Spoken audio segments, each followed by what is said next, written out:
let's do this. What is up, peoples? So, welcome to The Warrior's Way. This is not a cult. We're not doing any culty things today. Although, all jokes aside, it does look like it. So that's a very funny thing people have said. Today, if you don't know who we are, I'm Rick. If you're wondering who the voice behind the camera is, this is my lovely Andrea.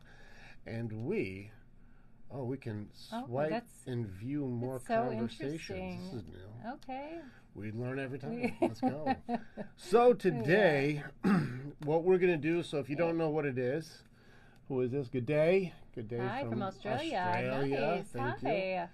What we are going to do today, if you don't know, I fall under a psychologist and coach, so I work with men. Andrea is my lovely, I guess, what would you call you? The vice president of everything. Everything. even me. And so she's also a leader amongst women. She's a developer of people. She trains with people. So we have some background in development and in being able to coach and help people get better all the way around. So our goal here today is to take some of what we do and some of what people pay us very well to do and give back to you guys in order to try and give you some value in your lives to make it better for your relationships, make it better for your dynamics you have, even peace in yourself.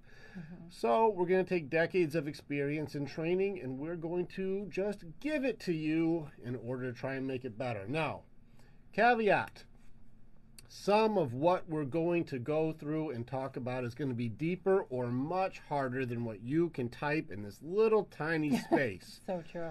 So we're going to say it multiple times. At the top of our page, there is a link to be able to book in our calendar to get some time with working with me. And so, what's up, Westside Chipper? You're on my list, bro. You are on my list. I'm telling you. I was looking at it. You're next one up. We appreciate you guys, too. So we appreciate you guys. If you need to book time with us, it is a little bit further out. It's not until next month. And if you want to go faster, you can watch some of the podcasts that we have. My guy, Eddie, who's on there, he's very, very smart. And he's helped get us to some of the definitions of the words that we've broken down. He is taking calls to make it so you guys can get into the Warrior's Way faster and have more opportunity to not wait a month to a month and a half to be able to talk to me. So he's my guy when it comes to being able to really assess and go through some of the stuff that we've done to help you guys out too.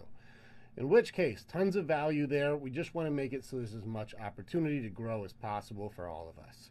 Absolutely. With that being said, it says, are we selling bongs? Is that what it says? Yeah. No, this is just the lamp thing that she had, but truthfully, it's hiding our microphone. You can make wishes. It's a giant microphone stand at the moment, and it's to make wishes for people. We're going to let the genie out. So here's the thing that I love about all of you guys that jump on the live. This is a very impromptu live. We literally decided about 10 minutes ago that we were going to go live, so we just jumped right on here. But the thing that I love is that you guys are always ready with the questions, and so right out the gate there's a couple questions that you guys are asking. So is it a bong? Yeah. Sure. We are the worst at getting high. We don't get high. We're terrible at it. Did it once. Our girls still make fun of us. Yeah. We don't do it. He's like, I was just joking. We're terrible. No, that's cool. We take the jokes. We're good. Yeah. Okay, so you want to get into the first question? I don't mind. I got a ton of content stuff that we can go through. Yeah, I got plenty to talk about. Yeah, let's see how the questions go, though, maybe. Yeah, we'll wait for more people to get on, and then we'll go in on it. Yeah, also. Because I got some cool stuff. So you guys know where I do want to go with this? Are we siblings? Yes, we are. We're brother and sister. Yeah, give me some smooches. Just different. Come here, sis. That's how we live our life. No, this isn't my sibling. Yeah. I'm married my sister. No, this is my wife. This is my girl. So, where I do want to go with this, from where I do want to go at some point, is you saw the video where I said, I want to see what your definition for love is. We did break down some extremely complicated definitions, and I haven't had people break them yet. So I do want to reveal those to you guys later, because I love the power of words. And if I can make it so you guys can find out where in your love is the problem that you guys can start to heal or start to work through, it's a pretty awesome place to start. They're saying it's a little hard to hear. Is everyone having a hard time hearing us? If so, let us know. Did the dog unplug the microphone? Yeah. All right, can you hear this? Let me see. We're getting a voice check here. Sounds fine to me. It's just that one. Oh, I got it. Turn the volume up on the side of your phone. Like, so on the side of your phone, there's a... Stop yelling. I'm helping them out. They can't hear, babe. He's got it. They can't hear. He said it's way better. You did the right thing. You just got to push the button on the side. Yeah. Oh my gosh. It is possible I'm on the wrong Wi-Fi. We're going to check it out for you guys. Let's come back. Yeah. All right. Okay. So, faster Wi-Fi. Let's go. Okay. So here's a question by Billy Adams, Australia. My best friend with benefits I've known for 5 years now wants her ex-husband back. How do I move on? What's this? My best friend with benefits. All right. My best friend with benefits I've known for 5 years now wants her ex-husband back. Baby, I was reading it. Oh, he said he rewrote again. That's why I went. I was mid-sentence, you just scrolled. Well, he said he rewrote it again, but I don't see it rewrote it. All right. Wants her husband back, and now how do I move on? I think that if this was a friend with benefits, I think that by definition, there's only one of two ways a friend with benefits goes. Either you become a relationship, or it goes somewhere else. I think it's by the design of friends with benefits is that it's temporary by design. So my question would be, just to make sure, like, where's the disconnect for you? What was the expectation that you had for your friend with benefits scenario? Like, there was a made-up idea of what you think it should be like. Should you be a friend with benefit forever? He's saying just the emotional attachment. We grew how to discount, and it feels sad. We grew how to something. We grow how to disconnect or to discount, and I feel sad. I don't know what that means. Is that just the emotional attachment? We grow to discount, and I feel sad. Maybe I'm not reading that correctly. Disconnect. Sorry, it's your Samsung. Fair enough. Your Samsung. All right. So, yeah, it's by definition temporary. My question, I guess, still stands. What was your expectation of the relationship? Because I think that the setup was, we're not in a relationship. You're my friend with benefits, which is a lack of commitment that you guys actually have with each other. And so my question is when you have a non-committed relationship, what expectation is there for a non-commitment relationship? That would be my question, to say, what did you think was going to happen if we have no commitment, we have no agreements, we have no loyalty, we have no reason to stay in any place or the other? What is your expectation that you had that wasn't agreed upon? I would probably start there. Mm-hmm. All right. What's the next question? So, someone says their love language is touch. Mm-hmm. Hers is affection, completing tasks, which is acts of service, Mm-hmm. I'm assuming. And I don't think there's really a question regarding that. Just sharing, it looks like. So, Joseph, did you have a question? Thank you for sharing, Joseph. Here's another statement. Love is like truth or even reality. It's a subjective interpretation to each mortal. Match up. To each? And what if it's moral? Mortal. These typos, I don't know. This is where it does get tricky with the typing, only because I do have to try and take what you write literally. So typos suck. Typos make it hard. I like to just try to guess. That's usually They're what like, I this like is to a do. life and They're death like, question. I'm like, I'm just going to guess what you meant. we're trying to say here. I'm like, am I nailing it? She has 100 hours of screen time and never has enough time for us.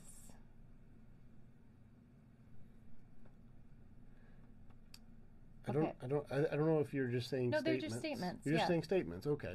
Yeah, they're saying statements. Why are you rising up? No. I was asking what it is. Is it a question? Is it a statement? What? I'm ready.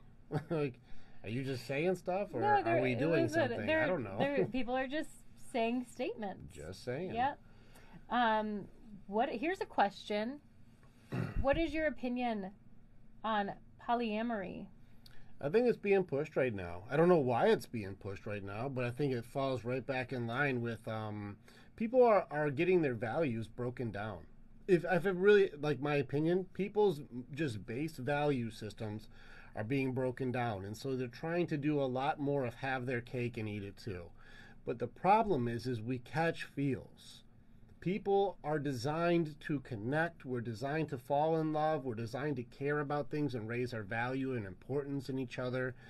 And with that does come levels of commitment, does come levels of obligation, or even comes level of expectation that starts to creep in where like, hey, I actually love being with you, even though we had the option to be with other people. I don't want to be with other people. I like being with you. And they're like, polyamory, I'm going to go be with everybody. And you're like, well, I want more time with you, and I want to cultivate that relationship. And it starts to kind of go against our design for loyalty and safety and security and reassurance and honor and honesty and truth. Because now it just seems like it's a recipe to destroy your values and your relationship. So far, everybody I see who tests and plays around with polyamory has just failed relationships. I very rarely see it work, and it breaks down trust. It just makes it so trust starts to break. People try to go in with rules or regulations or some sort of agreements to like, how do we make it work? But eventually with repetition, there's more comfort. Like, this is our one go-to person that we also add for 3 ways or whatever you call it, but eventually it becomes regular. And then they start sleeping without you, and then they start doing more stuff on their own. You start getting jealous and feeling left out because it's breaking the agreements, and then the relationship starts to fall completely apart. There's too much expectations for safety, security, and loyalty that's inside of us that just the design of it breaks. And so it seems like a short term, you can have some cake and eat it too, but eventually you run out of cake. Mm-hmm. So it just seems to not work. And I believe everything's a choice. If you want to give it a go and you think you're the exception to the rule, I would say it's a very, very, very tiny percentage of people that really can do this, but there's a lot of emotional detachment that has to also go along with that in order to be okay. And I don't know if everybody can fall in this category of being able to fall into that type of mindset. Mm-hmm. Okay, here's another question. There's a lot of really good questions.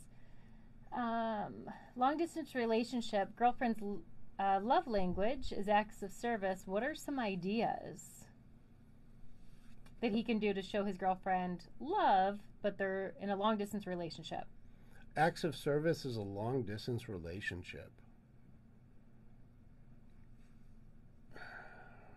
I don't know, because it's mostly would be gift giving. What do you do? Like, hey babe, I made the bed for you, but you're not here. I got vacuum lines, but you're not here. Mm-hmm. I washed the dishes at my place. Like, yeah. What act of service could you really do for somebody? Because Amazon would fall under gift giving. Mm-hmm. So you'd be doing more gift giving. And if you're doing an act of service like, hey, I'm going to gift give you a mop. Well, yeah. Go clean your floor. But I'm wondering, even if you could send her, send messages throughout the day, but then that's, words of affirmation technically. But if you send dinner and lunch, it's still, I think it falls under, I bought you a gift. It's still, I'm paying for something for you, so it still falls under maybe gift giving. Because, if you made them dinner and then shipped it to them, it's a tough one. Acts of service is a different, it's kind of like, it falls in the same category as touch with a long distance relationship. Yeah. It's going to be really, really difficult to do touch with somebody who's not there. Yeah. Same as acts of service with somebody who's not there. Quality time gets strained because you can do video chat but that's going to be really tough to do long distance. So it's a tough thing to do. I think that's going to be a struggle. Yeah, absolutely. What's your opinion on your partner liking other girls' Insta photos? Is it bad? As I feel it, is it as bad as I feel it is? I think we talked about that before for a golden rule.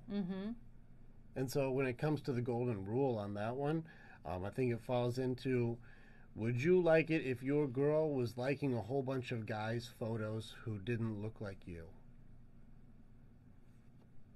If you're like, I love it when she's, checking out other dudes' photos and liking all of them, well, maybe you guys have an interesting dynamic. Talk about it, see if it works. But if he's like, why are you doing that? And you're like, why are you doing that?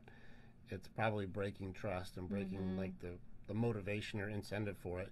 I think we talked about that. What's the reason for doing it? Yeah. What's your reason for liking other people's photos? Are you trying to get them to notice that you like their photos?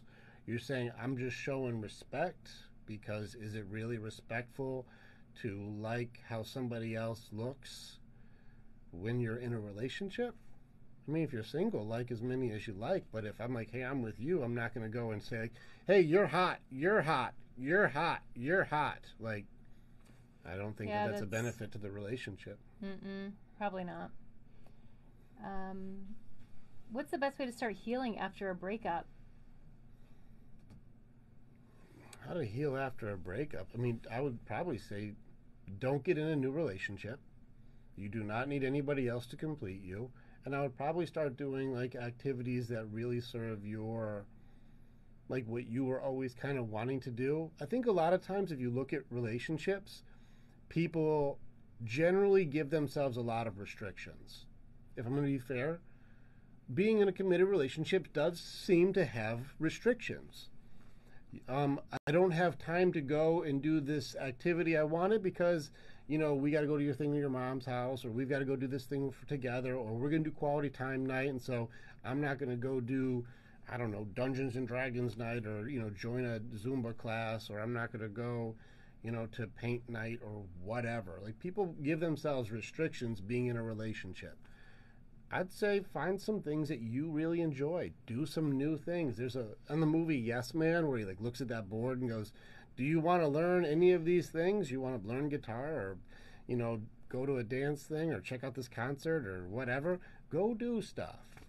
I would say do some things that's just you enjoying yourself and enjoying some life, and take some time to heal. That's what I would do, is probably fall under like do you, or even if you're more of the introspective type, stay in, and I'd still do some sort of self-care. Figure out some way that you can kind of build yourself back up again just on your own. I don't think that it's here's a love thing for you. I think the best way to love somebody is for you to be as whole in your heart as you can be.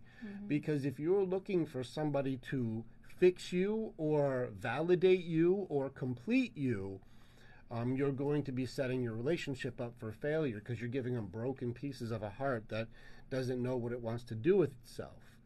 But if you can find fulfillment and happiness and joy in yourself, and you find somebody else who also brings that to the table, where they don't need each other, but we complement each other, not complete each other, then you have a recipe for success. So I would probably start working on being as good for yourself as you can be, so that you both are able to be, complementing more than being complete or even complicating the relationship. What is the roommate phase of marriage and a relationship, and how to help through once you're in it? The roommate phase is a death gargle of a marriage. So if you're in a marriage and you got a roommate phase, especially if you're sleeping in other rooms, you're really just biding time until it dies. There isn't any heal. But the problem is there was something that happened in the dynamic to make it go from I love you and I want to be with you and you're sexy and I want to be with you sexually and intimately, and then something happened to friend zone you. There was some event, whether they did something or you did something happened to make you go from going together, one person veered off. Something happened. And whenever I work with people, we have to trace back what was the moment where you're like, this thing happened, And then from then, we never recovered. And if you don't go back to that thing and you keep trying to course correct instead of going and say, hey, where did we miss the turn here? It just goes all over the place, and you guys really never get back on the same road again.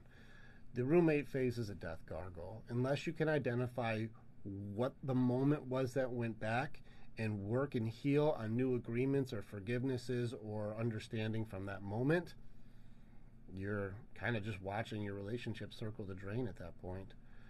And that's kind of why, I do what I do. We have to find that spot. If you don't find that spot, you're not going to fix it because that problem is still there. But if you got friend zoned by your wife and you're sleeping in separate rooms, it's really just the relationship is spiraling the drain at that point. Mm-hmm. So it's tough. It's a sad story, actually. It's really sad. It's just watching the death of a dream, and watching the death of an idea in love. What's a good step to start learning to trust your new partner after your ex... Wait, hold on. Sometimes I like to read these before, but I didn't do this one. What's a good step to start learning to trust your new partner? Okay, after your ex-wife had an affair. Okay, got it. Is your new partner your ex-wife? No. Well, then that person didn't cheat on you. You have to then choose whether you're going to trust or not trust. If I said I knew somebody 8 years ago that did something mean to me, so I'm going to hold her accountable for it, I'm actually going to treat her as though she is going to do it to me also, I'm doing a complete injustice to her. She has not cheated on me. She is a different person than somebody else who did something that wasn't very nice. This also goes for abuse. This goes for abandonment. This goes for cheating. This goes for all of these things. If you're going to say, I want to be in a commitment with you, you did not do any of the things that happened before you. And so it's kind of an important thing for your own self-healing to let go of the idea that it's going to happen again. Because if your relationship is based on fear and you keep creating imaginary outcomes that the other person is going to do, you will then start creating a self-fulfilling prophecy to match your belief system that it's always going to happen. In which case you start looking at her like, it looks like you're going to cheat on me. You're going to cheat on me. You're just going to cheat on me. That looks like cheating. You look like you're going to cheat on me. And they're like, I'm not doing anything. Well, where's your phone? I'm like, I don't know. It's in the bathroom. Oh, likely story. You don't have it on you. Yeah, you hiding something? Like, you'll create your own self-fulfilling prophecy based on your belief system. Mm-hmm. So don't bring a belief system that's not authentic to the new relationship into it. If I keep calling her a liar when she tells the truth, what's her motivation for being open and honest with me when I call her a liar anyways? Yeah. You have to be very, very careful that the person that you're with is not associated with the person who you were with before. Mm-hmm. They are not the same people. And to treat somebody poorly for the past choices that somebody else made, it's if you can't get past that, don't be in this relationship, because you're just going to do harm at this point. Mm-hmm. You got to heal first. Yeah. Cole Meets World. This one caught my attention. Up, Rick needs to start a dating app. This is hysterical. Rick needs to start a dating app for conscious people who are working on themselves. Mm-hmm. I really do think, especially for women, well, probably for both, it would probably be really cool to have these are the interview questions you do on your date to reveal the red flags of somebody who you don't want to date. It's so true. But I watch people's interview process literally be this nightmare list, and they're like, well, do you have reliable transportation? They're like, yeah, that's about the only thing I got that you're looking for. They're like, when can you start? I'm going to cheat on you. I'm going to abuse you. I'm going to be a jerk. I'm going to blame you for everything. I have no accountability. I'm going to take all your money. I'm going to ruin your life. Well, here's the thing. But I got a good car. Yeah, but it's no different, I think, when, I haven't been on a date in so long. So what do I know? But teach them, baby. But this is what I do know. The people know how to interview, and I'm sure you guys can relate. You've been on a date with someone, you're like, wow, this seems like it's going somewhere, and then all of a sudden it goes nowhere. And you're like, but they said all the right things. It's so weird. So the questions would have to be deep enough so you get their authentic self, because people are going to tell you what they want to hear sometimes, unfortunately. Yeah. You can break through people's nonsense questions. Like, if you just go like, so what do you do? You know, like, that's really basic. You're super simple. How it looks like you have money in the bank. And there are some, and I see some of the women commenting, agree with the dating app. Listen, there are some really great guys that are out there that Rick works with, that are really fantastic men, like good men. Yeah. And coming from me, that's saying a lot, because it's not what I've always thought, just in general, not about the men he's working with. Just my relationship with men hasn't always been the best, but he has some it's really opened my eyes to a different perspective for the men, not only he has in this group, but men in general. And yeah, you're right. I'm agreeing with you. Yeah, and women sometimes make things a little bit more difficult than they need to be. Yeah, somebody else, 48. Don't start off hot. You gotta start off cool.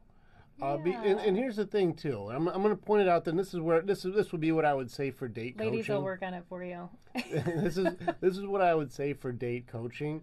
Like, people want to come out there big guns blazing, but sometimes, like, you got to save your big guns for if it's really being cryptic and weird. Sometimes just enjoy the flow. So if you're with somebody and the back and forth is going cool and you're being cool and you can just say your thing and then she says her thing and then she's asking you stuff and you're asking her stuff and it's going fine, that's one thing. But if you're like, so where do you live at? And they're like, oh, I live at my place. And you're like, so is it a house or an apartment? Do you live in a shack? And they're like, oh, no, it's what it is. You're like, okay, we're being cryptic now. Now we're answering odd questions. Do you have a husband still? Oh, that's a weird question. I can't believe you would ask me that. Yeah. Yeah, but that's not no.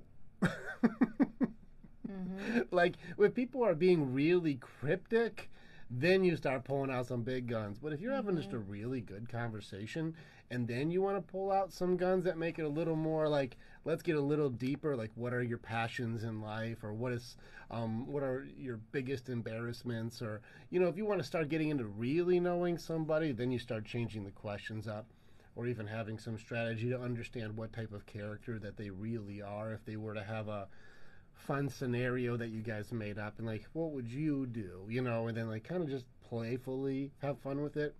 But if people come in hot quick, like if you sit down and go, what's your passion? You go, what the fuck? Like, whoa, buddy. Wow, can I get a strong drink, please? Yeah.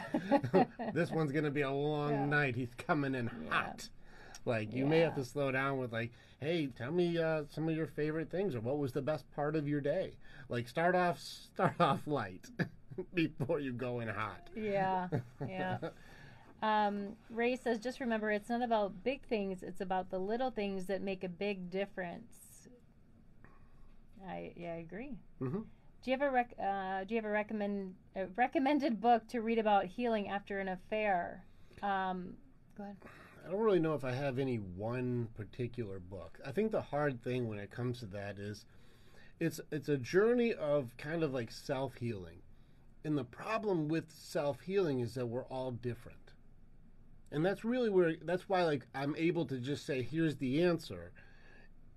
But it doesn't necessarily mean it's the solution. The reason I say that is because if we're all trying to solve a Rubik's Cube, and we all know that the Rubik's Cube has to be the same color on all sides, and I give everybody a different Rubik's Cube, well, each one is different. So we can't do exactly the same movements and get the same result. Each one of us is at a different place and has a different level of healing that we have to do. Now, it might still be the same patterns, and it might still be the same concept of how to get to it, but we still have to solve our own cube, in which case there are strategies and there are ideas, and you have to find what resonates with you. So I wish that I wish it was just a one-size-fits-all book, but realistically speaking, you may have to tap into a few of them to find what matches your authentic healing style. Yeah, something that really helped me is just reading through the stages of grief. is something that really helped me, because I didn't understand really the phases and things that I was going through. And so being able to look at, the 5 or 6 stages of grief, depending on what book you're reading, or what you're looking at, really helps kind of put into perspective kind of the flow of like, okay, what I'm feeling, okay, this basically is verifying like, okay, this is normal. I'm supposed to be going through this, and being able to go through that process and not try to move past it too quickly. You really have to, and that's my go-to. I like to be quickly moving on to something else. It's not good for you. Don't do that. But really going through the steps of grief, because it is a loss. So hopefully maybe that'll help you. Just checking. We call it the race to acceptance. Is going through all the emotions. So that's actually a good place to start. Start there. Start with going through the stages of grieving. Yeah. He actually originally gave me that advice. So. That's true. When you were going through your divorce. Yeah. Advice on growing a TikTok audience. We have no idea, honestly. We honestly we barely know how to use TikTok. Thank God every day. I don't know how we did it. We hit gold. I can't tell you where the gold is. We just got lucky. Oh my goodness. If I could duplicate this, I'd do it on all platforms. I don't know how. We've just gotten lucky. He said, "Have content with substance." We just share what we do every day, and people seem to like it on this platform. So it's I wish I had a honest, true answer for that, but I just kind of thank God every day. I don't know how we did it. Yeah. Audrey says, been together 10 years, getting married in October. Any advice to keep the relationship strong? Say it again. Been married 10 years and then... been together 10 years. They're getting married in October. Any advice to keep the relationship strong? Yeah. Here's the thing. This is important. It's a really odd thing. If you've been together for 10 years and then you get married, I just need you to know something. There is an actual change in expectation that happens with actual ownership. You guys have been in a specific dynamic for a decade, and that dynamic is about to change ownership levels on at least one or both of your apart, like as far as how you both see each other. On some cases, this makes things stronger because you have more safety and security, but in many cases, it raises expectations that I now need to change you because now you're not going anywhere. And that ends up being more common, that people try to force change on somebody by creating more restrictions because you're not going anywhere. A lot of times there's less appreciation because they're not going anywhere. And it's kind of sad that it seems like in a dynamic that's been a specific way for a long time, when you add in a variable of ownership, people tend to change the way that they see the relationship. But there's no new agreements being made. It's just, now that I own you, which is subconscious thinking, you need to be like, and this is where it becomes different. There is no out. There is no more you just leave. There is no more pack my stuff, you pack yours. Now it's like a big ordeal to leave, so I know you're not going anywhere. Time for you to be what I think you should be. And I've seen that go both ways. Men do it and women do it. Statistically, it is more women than men, but it does happen on both sides where the expectations change or complacency kicks in. But marriage does change the rules if you're not aware of the rule changes. Mm-hmm. Yeah. Someone said they've had a rough year. Them and their partner had a rough year. They almost broke up. How does she get him to wear his wedding ring again without being pushy? I don't know what the thing was that made him take it off. And that's usually, if I was working with him, I would start where there was a moment where the relationship broke for him, and it's hard to know it sounds like how to fix something. It broke for both of them, like they almost split. Right. And so now he's not putting his ring on, so of course that's what she wants, but she also doesn't want to come off as being pushy either. I'd have to obviously know way more of the story to see where's the break. So it's kind of like, on that one, it's like my car's making a really weird noise and I don't know why. And I'm like, bring the car in. So on that one, I would say I'd have to spend time with you two to see if there was some way to repair it. But I don't know what happened. Yeah. So I can't say why did he take it off? Something happened that needs to be mended or forgiven or healed or whatever it is. Yeah. Thank you, Chris. He said, I want the same kind of relationship you guys have. I love it. I want Thank you to have it too. Yeah, we do. We do. How can a relationship survive infidelity?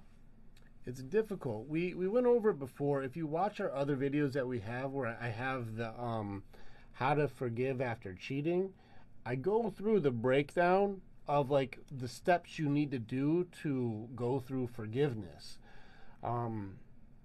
It's a really tough thing because when somebody's doing infidelity, it breaks trust. And the thing is, I think people forget is there's multiple things people do to break trust. But this is just a very tangible, obvious one. When people break trust, the relationship is literally got almost nothing left on it. The whole thing starts teetering back and forth. It's like a house built on sand. And unless you start working on repairing your belief systems around whether I can trust that person or not, there's really not much to repair if you don't have trust. You can't have good communication with somebody you don't believe what they're saying. You can't respect somebody that you don't trust at all because you don't believe in their values or their principles, and you don't believe in their potential, and you don't believe in them doing what you believe is fair. So you're not going to have any respect. I really don't know what else you would have except for hopefully sex, but you can't really trust you're not getting an STD if there being infidelity like being an issue. So there's always that level of trust that's going to be broken. So I think that unless you like watch that video that we put up, that it's like how to repair after cheating, I go step by step on what you would do in order to have a chance.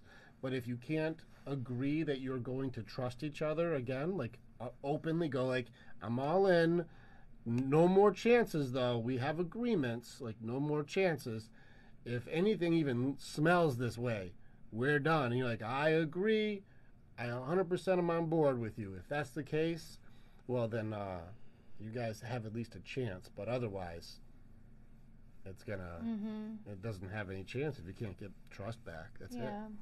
So here's a question I would like you to answer. Okay. This is from Weird Lead. If I'm struggling desiring my husband, is love enough to keep us together? It's we've been running into so much of this lately. And it seems to be very one-sided. Unless like something really like it's very rare I run into guys who are like, I don't want my wife anymore. Like it's always women who are saying, I don't want my husband anymore. Yeah. And there seems to be patterns of something that's breaking the relationship completely. And they're expecting like the guy to fix something that the women have chosen to remove. Yeah, so I did something ask. That happened. Yeah, and if you're still on Weird Lead, what was the thing that happened to...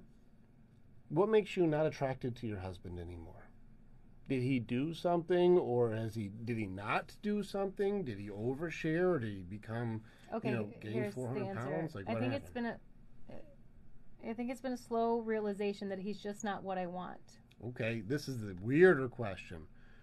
Do you know what you want?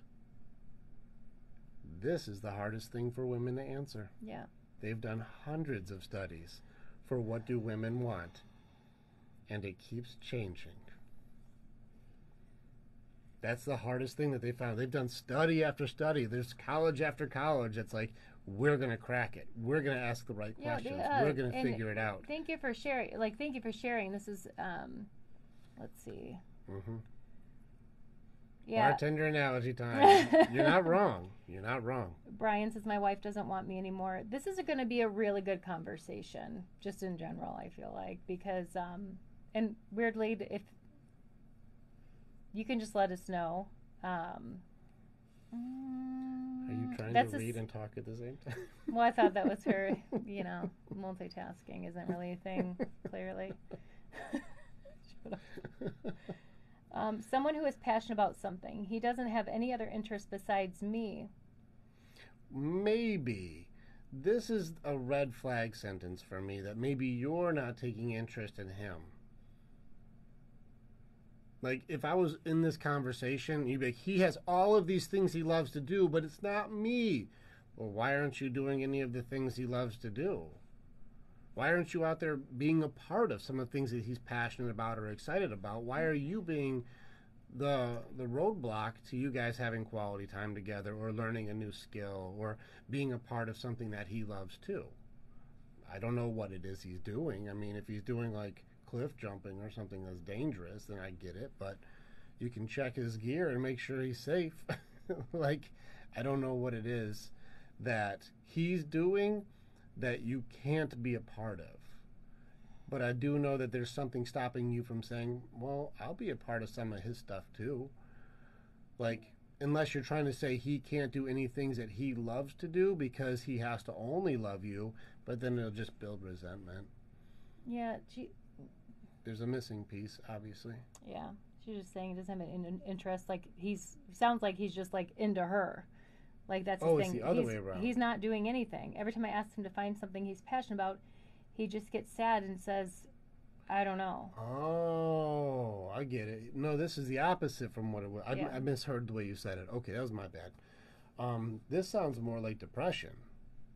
Mm-hmm. He's not doing anything. He's got no drive, no passion, no ambition, no reason to do anything. He's sad and says, I don't know. Can I ask how long he's been doing this? And did some loss of some type happen to make it so he never really broke out of it? Like, did someone die, or did he lose his job, or He's a trucker, so he's on the road for 5 days, and then he's with our family for 2 days. So the poor guy's freaking lonely, I'm sure. He's got unmet needs. He's detached from his family. He's sacrificing all of his needs to give you guys money, and then to come home and not feel something. Yeah, and doesn't want to lose family time. Let me just tell you. Can I say something? Yeah.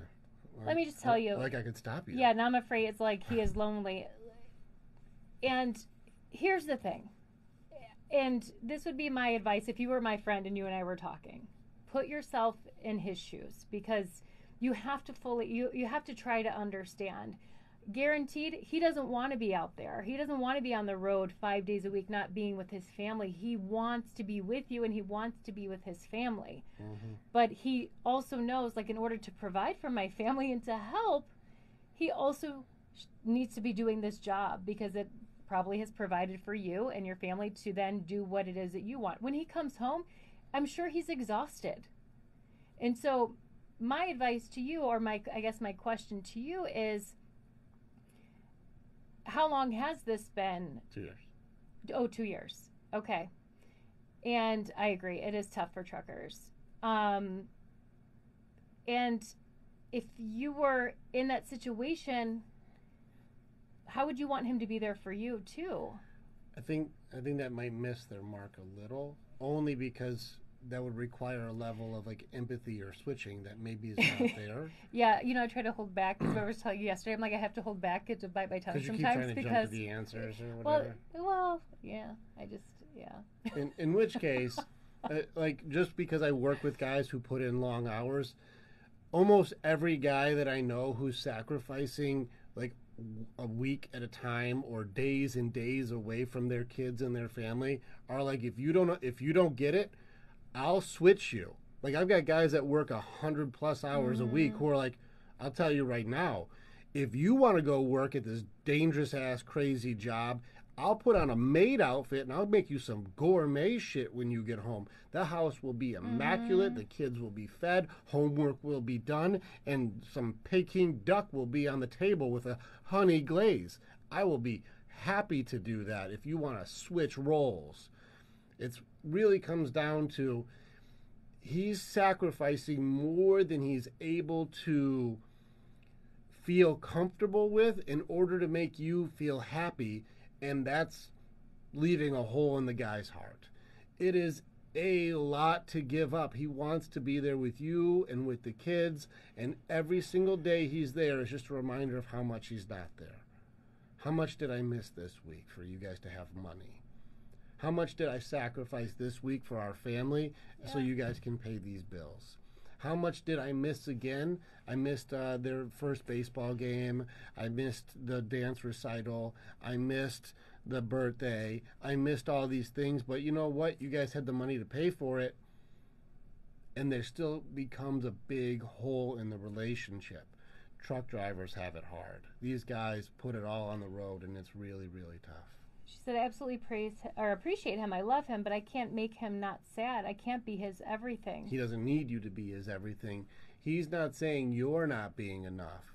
He feels like he's not doing enough, but he's doing everything that he can. That's a difficult sentence to process. He feels like he's not enough when he does everything that he can that he thinks is right. Mm-hmm. Like, I honestly soak that in for a second. That is a life-changing sentence. He's giving everything to you. Yeah. Everything. His time, his energy, his sanity, his needs, his wants. He's giving everything up for you to have money so you can have your wants and needs and the kids taken care of in the house and the bills paid. And he's giving up all of his things. He sacrifices everything he's got. His friends, his hobbies, his loves, his stuff that he does. He has nothing. He gives all of it up so he can haul a big old case of freaking chickens or whatever he's hauling in his truck, which is stress all day, crazy drivers, high gas prices, can't get an oil change, and then he's coming home and going, what did I miss now? So you guys could do it without me. Like, that's what his reality is right now. How happy and this can is you for a be? lot of the truck drivers. No, we don't know your husband, of course, personally, but I can tell you from the description that he's giving, that is a lot of the truck drivers that he's helping, and that's a perfect example of the good guys that are out there. But women, when things get tough sometimes, and I'm not saying all, so don't get offended, tend to jump ship. Oh, now I want something else. But you had something really good. You just didn't see it, and you thought the grass was greener. And this goes both ways. Thought the grass was green on the other side. Guess what? It's not. You'll have someone now that's home with you all the time, and they'll be driving you nuts. So it's a balance here.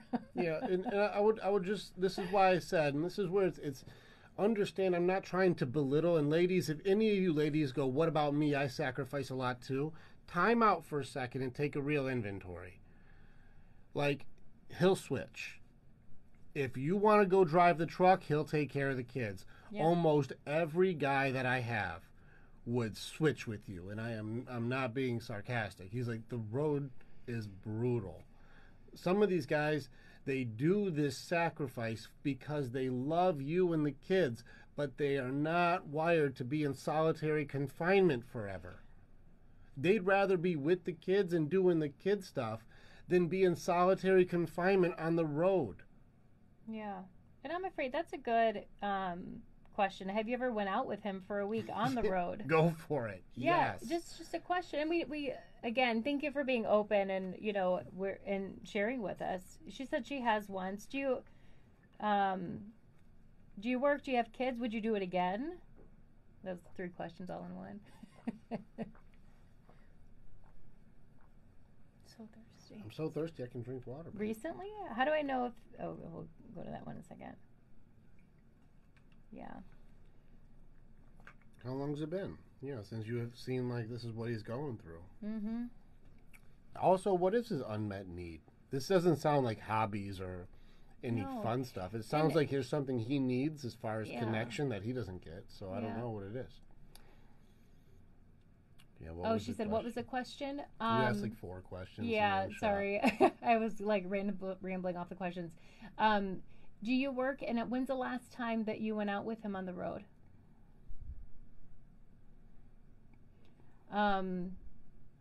Also, I would encourage him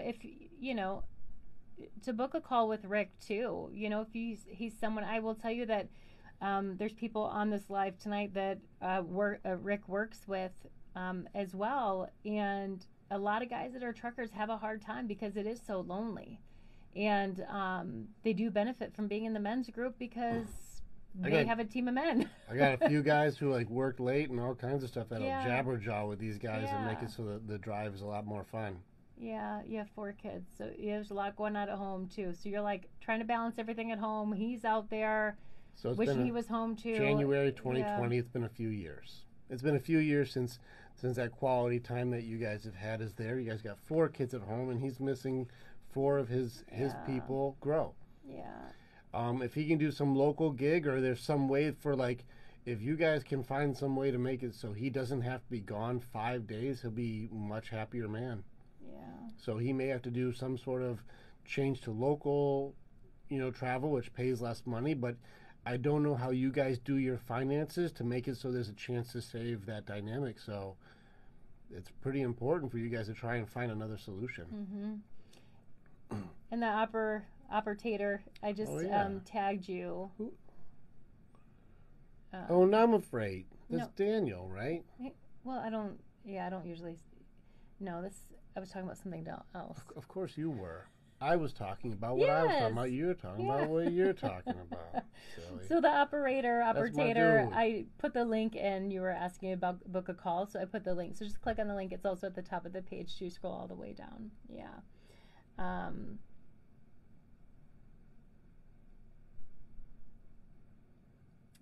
Rick is awesome. I'm a truck driver and he has helped me find hope again. That's so good. I agree. Did you see who said that? Yeah, I'm afraid. I know who that is. Sure do. Chris Miller, definitely a hard thing. Yeah. Do you recognize that name? Yeah, I know exactly who it is. Who's that? I know exactly who it is. I don't say the people's real names on Chris, here. Chris Miller. I do know Chris Miller. I was entering in his address and phone number today. Yeah. He's in the Friday group. My wife doesn't work and has a hard time understanding blue collar grind. That is definitely a factor. If people have never done it, it's hard for them to know what it means. Yeah. It's the bearded wonder. This handsome fella. If you guys are on the fence about booking a call with Rick, I highly, highly, highly recommend it. It's going to be him or Eddie, who is a brilliant man as well. And just click the link at the top, or I'll share it in the chat as well. But and these guys that are on too, they're part of his group already, can vouch for him. But he is incredible with being able to spot and help men through tough times.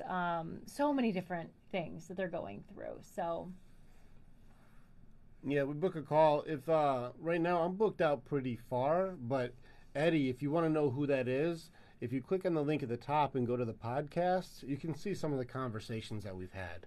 And that way you get an idea of like who he is. He's very, very intelligent and very cool to talk to. So I put on the link in there you see my calendar, and then under it says you can book time sooner with Eddie. And he's awesome. And so like if you don't want to wait 7 weeks to talk to me and you want to talk to somebody next week, that's available. So that's a good resource to use. Yeah. And weirdly, if he doesn't want to book an appointment, or if you guys want to book together too, schedule it and you both can be on at the same time and talk to Rick. Yeah. That might be helpful too. Because sometimes even if, the guys don't sign up for the men's group, it kind of helps to put people in the right direction. So just a thought there. Do you want to get into the what is love thing? I think we should do a video about it. You want to just do the video instead? Leave them hanging. Just leave our people who are on right now. Just leave them hanging. You want to talk about it? You talk about it. I think that. Listen, right now we've got like 80 people on right now. That's fine. Yeah. Like, let's give them something awesome. So I'm gonna give you guys a little bit of like some of the stuff that I love to do. I find like the meaning of words amazing, like justifications, happiness, respect, love. We'll do both. We'll do the videos. I'll still do the video because that'll get like to millions of people. But at least this one is for you guys. Can I just record it as you talk about it? Yeah, let's just do it now. Let's just do it now live. I'll just screen record it. Yeah. Okay. We'll do both. Yeah. So here's the thing: when I was asking people to define love, everybody has a completely different answer. And some of these answers are kind of funny to me because they'll say like love's a verb, or love is a noun, or love is a choice, and love is, the feeling that you get on a fall spring day or something. And I'm like, those are two different like weather groupings. What are you talking about? So like you watch people have all these really subjective answers. Just all of them are all over, and people are like, I'm nailing it on this. But some of the words that they use are also words that can't be defined. So someone's like, well, love is respect. And I'm like, by all means, explain to me how, like, respect. Tell me what respect is to you so I can know how to love you. And they go, well, respect is, it's when respect is important to, I mean, I love respect. You have to, it's when you're, how do I explain it? And it happens every time. People think they have that these words that are fundamental to us are understood by everybody when they're all different definitions for each of us. So what we did is we took love and broke it down to the very core of how does this thing work in order to work your relationship. It has to have an answer to go, where are we going wrong here and where do we work on it, but what is it measured by? Now, some of you are already, if you just heard what I said, are already ahead of me, where you're like, how do you measure love? It's not in inches, it's not in feet, it's not in gallons, it's not in liters. Not in feelings. Well, how do you measure feelings? What system do you use? Tell us. So, you should, by all means, question this, and I'm going to break it down for you guys. But write it down as I'm saying it, and you're going to go, okay, let me see if this is true or untrue. Okay? I love this. Love is sacrifice. Sacrifice is in love, but love isn't only sacrifice, because you see this truck driver sacrificing everything and being very sad. So it can't just be giving. And also, there's reciprocity. So it's also got to include reciprocity, too. So how do you measure how much you love someone or don't love someone or fall in love or fall out of love if it's just sacrifice? And if you've given everything you've got and then that person's like, well, I'm not in love with you anymore. Did you just not give enough? Not enough sacrifice? Oh, did you sacrifice enough? If it's only sacrifice, now it turns into we're measuring who's sacrificing more and you're not sacrificing enough and I give more than you and it's not equal. That's not love. So let's get into it a little bit. Write this down, especially some of you guys. Write this down. It's a made-up personal belief. It's a made-up personal belief of importance / value of a noun or a verb. You guys should be calling bullshit right now, but let me break it down for you. When I say it's a made-up personal belief, this means it's based on the core of your belief systems. This means everything that you believe is the way that you measure somebody. Now, since belief systems doesn't have any measurement, that means we all make up our own. I like you this much. I like you this much. I like you this much. I make up whatever it is that I believe the value is. In which case, the value is going to be the importance that I place on you. Importance or value is priority level or whatever it is. So I love my Andrea, but I also love my mom. Well, I have a priority system, though. I love Andrea here, and I love my mom here. I love them both, but my Andrea is with me every day. This is my person, and this is who I prioritize at this level. I don't have a number for what the level is. I don't have what it is. It's just my made-up belief system of what priority is what. But it's a value system that I have. Now, it's a value system of a noun or a verb. So, what's a noun? Person, place, or thing. What's a verb? An action. So it could be I love back rubs. That's a verb, or that's in the verbs. Or it could be I love Andrea. That's a noun. Or I love, I love my TV show.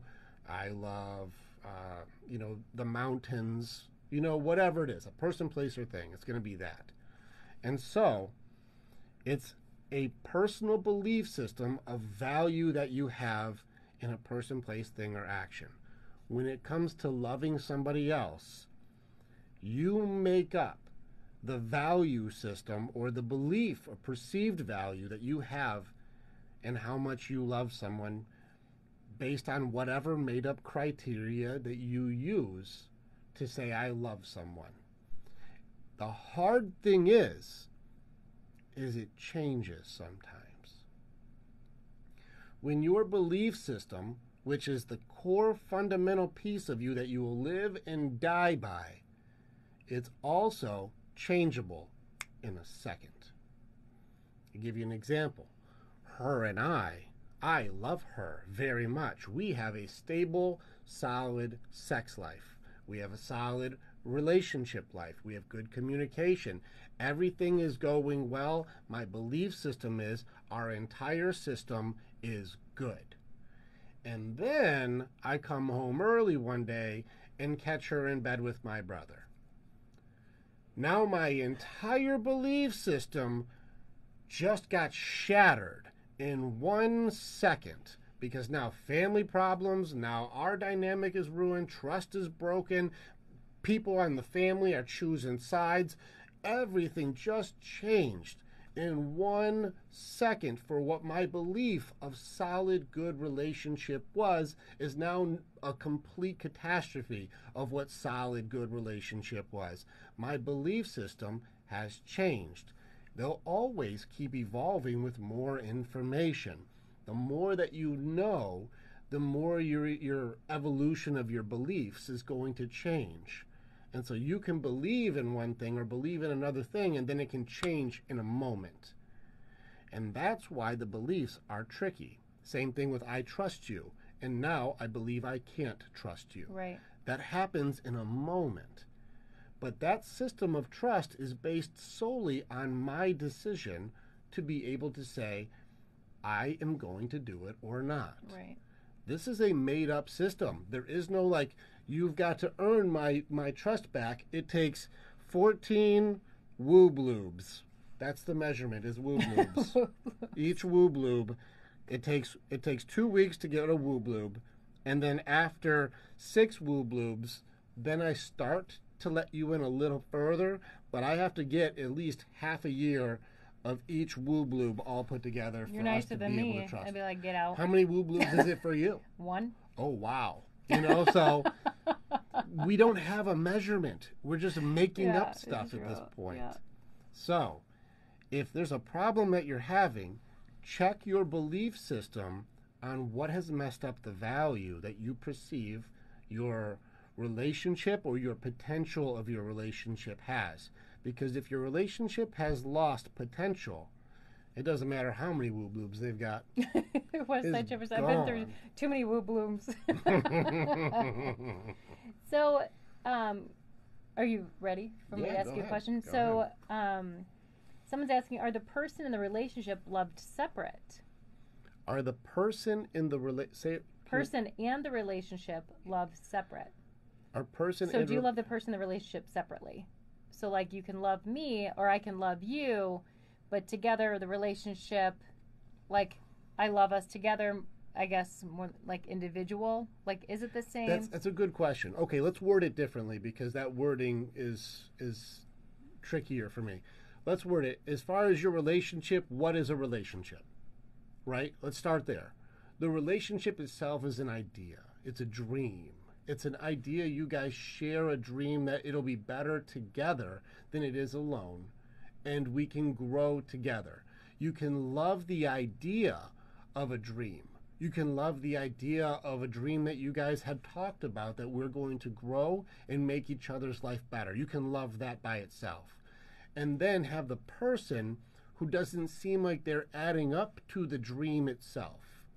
And so I love you, but the potential that you were sharing with me for the dream of our relationship doesn't match up. Mm-hmm. And so you can have a disconnect in that, but the problem would then be, can you identify where in your belief system of that person did you lose faith?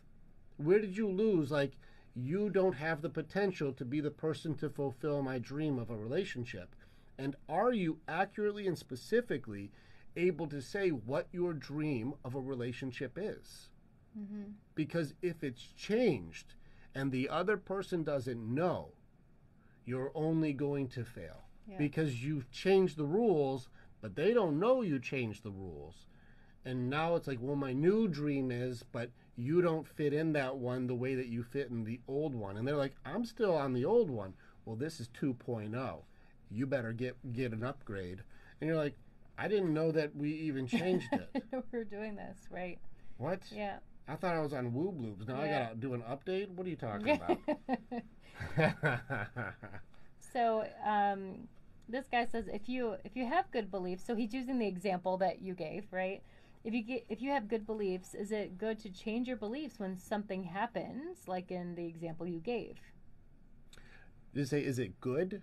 Yeah. Please do the wording. If you have good beliefs, is it good? Is it good to change your... Is it good... Your fingers right away, baby. Is it good to change your beliefs when something happens, like in your example? All right, so the part that makes it tricky is the, is it good to change your beliefs? The is it good to change your beliefs part is very subjective. This means this is up to your personal preference. So if you believe that changing beliefs in this case is a benefit, then of course it is. If you believe it's protection, or you believe it's more safe, or it's better for growing, or you believe it's going to open a new direction of potential, that could be better. But if you wanted to change your belief system to something that doesn't serve your relationship and then call it good, that may not be good. This is like the example that's messed up is that like the polyamorous one where they're like, I think it would be good for us to add another person. I believe that's good. And the other person's like, oh, I don't believe that's good at all. Like, this is a bad idea. Just because you believe that it's better doesn't actually mean it's better.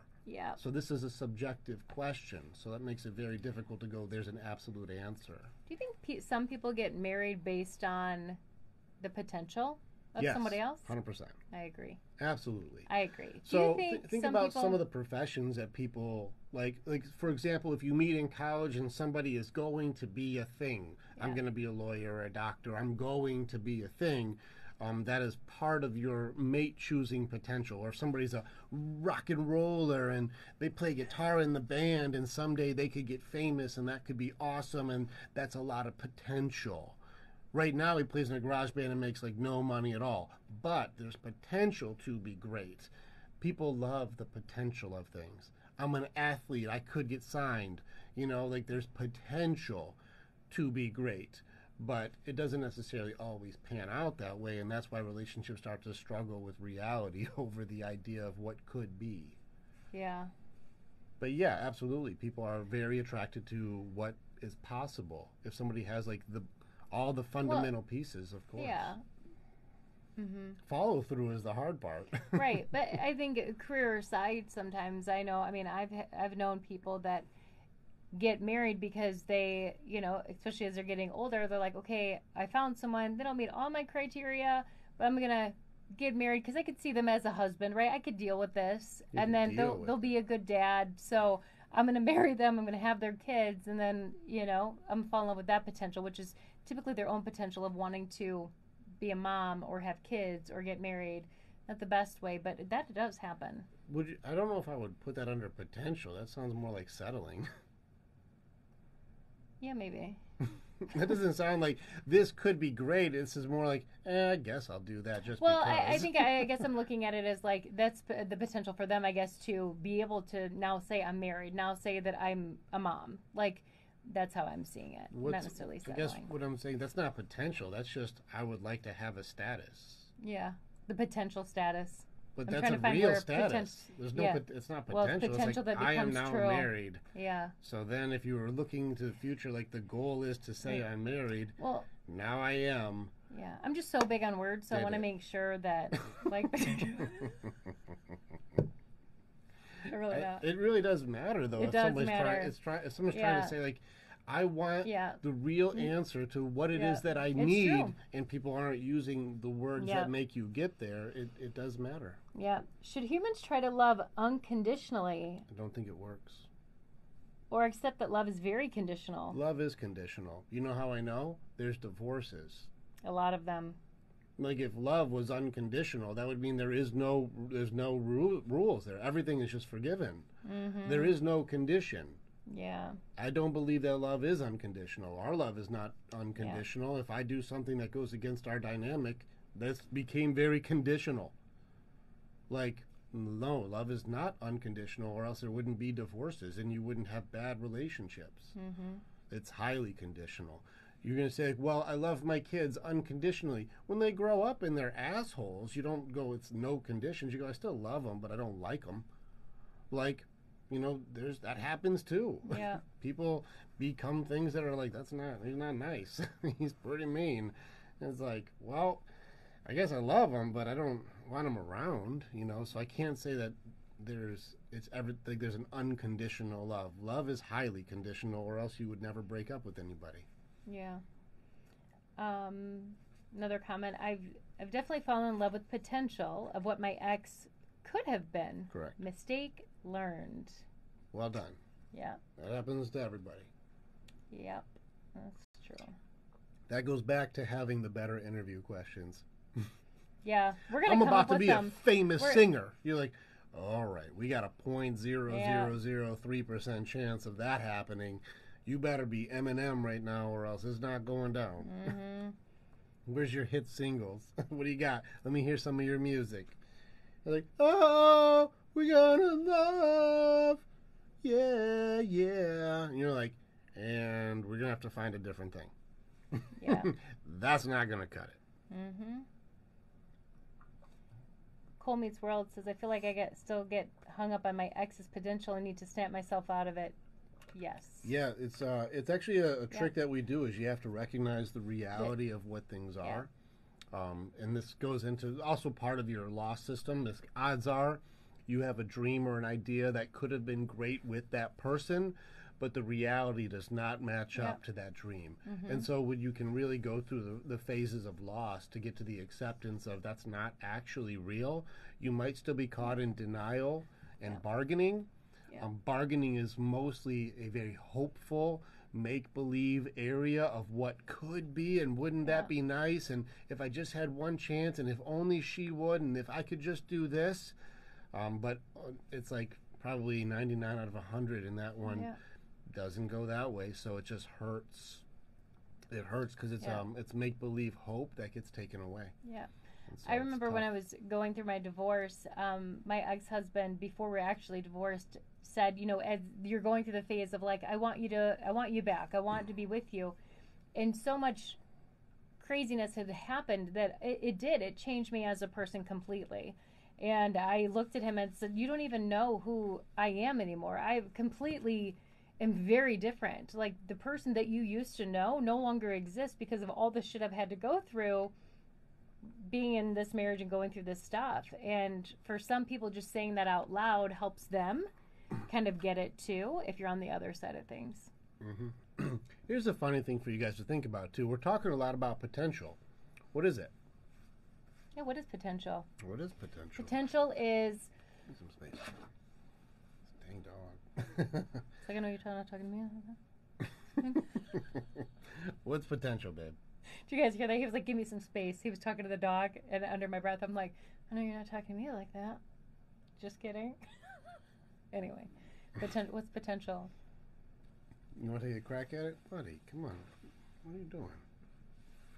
Potential without a plan is simply a fleeting dream.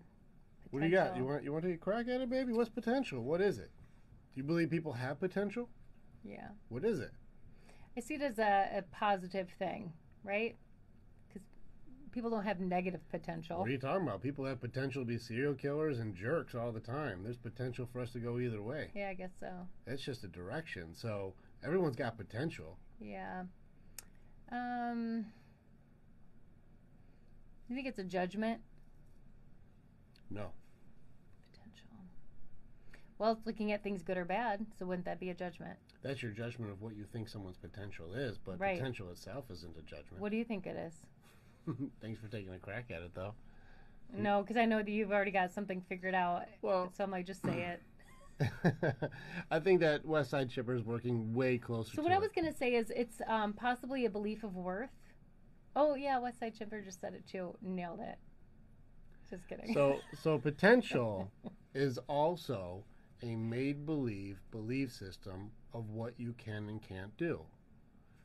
Potential is simply just attached to how much you believe you can and can't do something.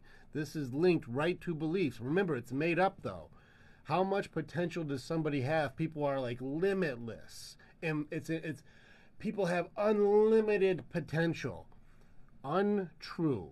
You have as much potential as you believe you have. That sounds like a meme, and it probably should.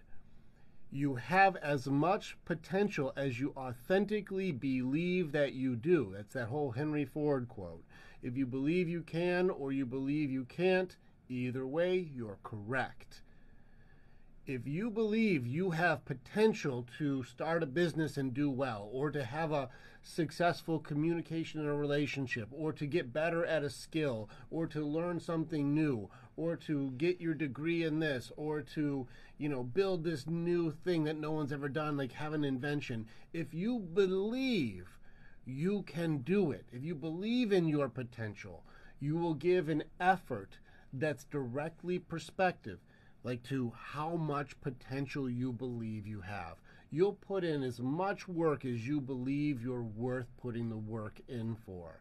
And you're going to get results that are directly proportional to how much you believe you can do. Your potential is made up by you, and the only thing that slows it down is the limiting beliefs that you put on it. This is why we fight doubt. This is why we work on excuses. This is why we work on anger, depression, denial. This is why we work on anxiety. This is why we work on distractions that'll destroy it. That's why we work on excuses to take you away, fear. These are all things that get in to worm their way into your belief system that your potential is not that much. Once your potential, like your belief system, starts getting corrupted into your potential, you will only put as much effort in as you believe it's worth. Believe you're even worth, which is why West Side Chipper saying belief of worth is not incorrect, but it's understanding the measurement system of how to be able to understand your potential is only based on what you believe your potential is. Mm-hmm. If you don't believe you're worth it, you will make sure you're right. And if you believe that you do have value and you are worth it, you will live a life as somebody who does do that. So that's why I said West Side Chipper is like, he's right in there. That's good. He's right in there. It's a good job, bud. Ray says if you can conceive it, you can achieve it. As long as you believe you can. Yeah. You can have ideas all day. People have ideas that get shot down by doubt all the time. I got the best idea. Like, that idea is stupid. And you're like, okay, yeah, maybe it is. I thought it was a good idea, but maybe it's not a good idea. Okay. Yeah. Oh. That's true. You'll never do that. You don't think so? I don't know. Maybe not. Like, it doesn't take much to corrupt your belief system. Well, on your especially potential. if you're sharing it with someone that you care about, too. Oh, yeah. Like, that's the worst. Scuba Steve.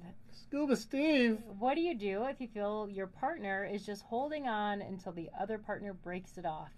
Well, I mean, have a conversation, because if you're watching your entire thing, like, downward spiral or just circle the drain, start getting ready, man. What are you going to do? Like, wait and get blindsided? If you can see the signs, have a conversation. And if it's still super evasive and really cryptic and I don't know what you're talking about or highly defensive, there's your sign, bud. You probably should be prepping for the worst. Just saying. Yeah. My husband cheated on me. What should I do?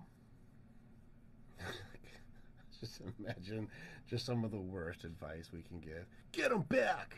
Like... No.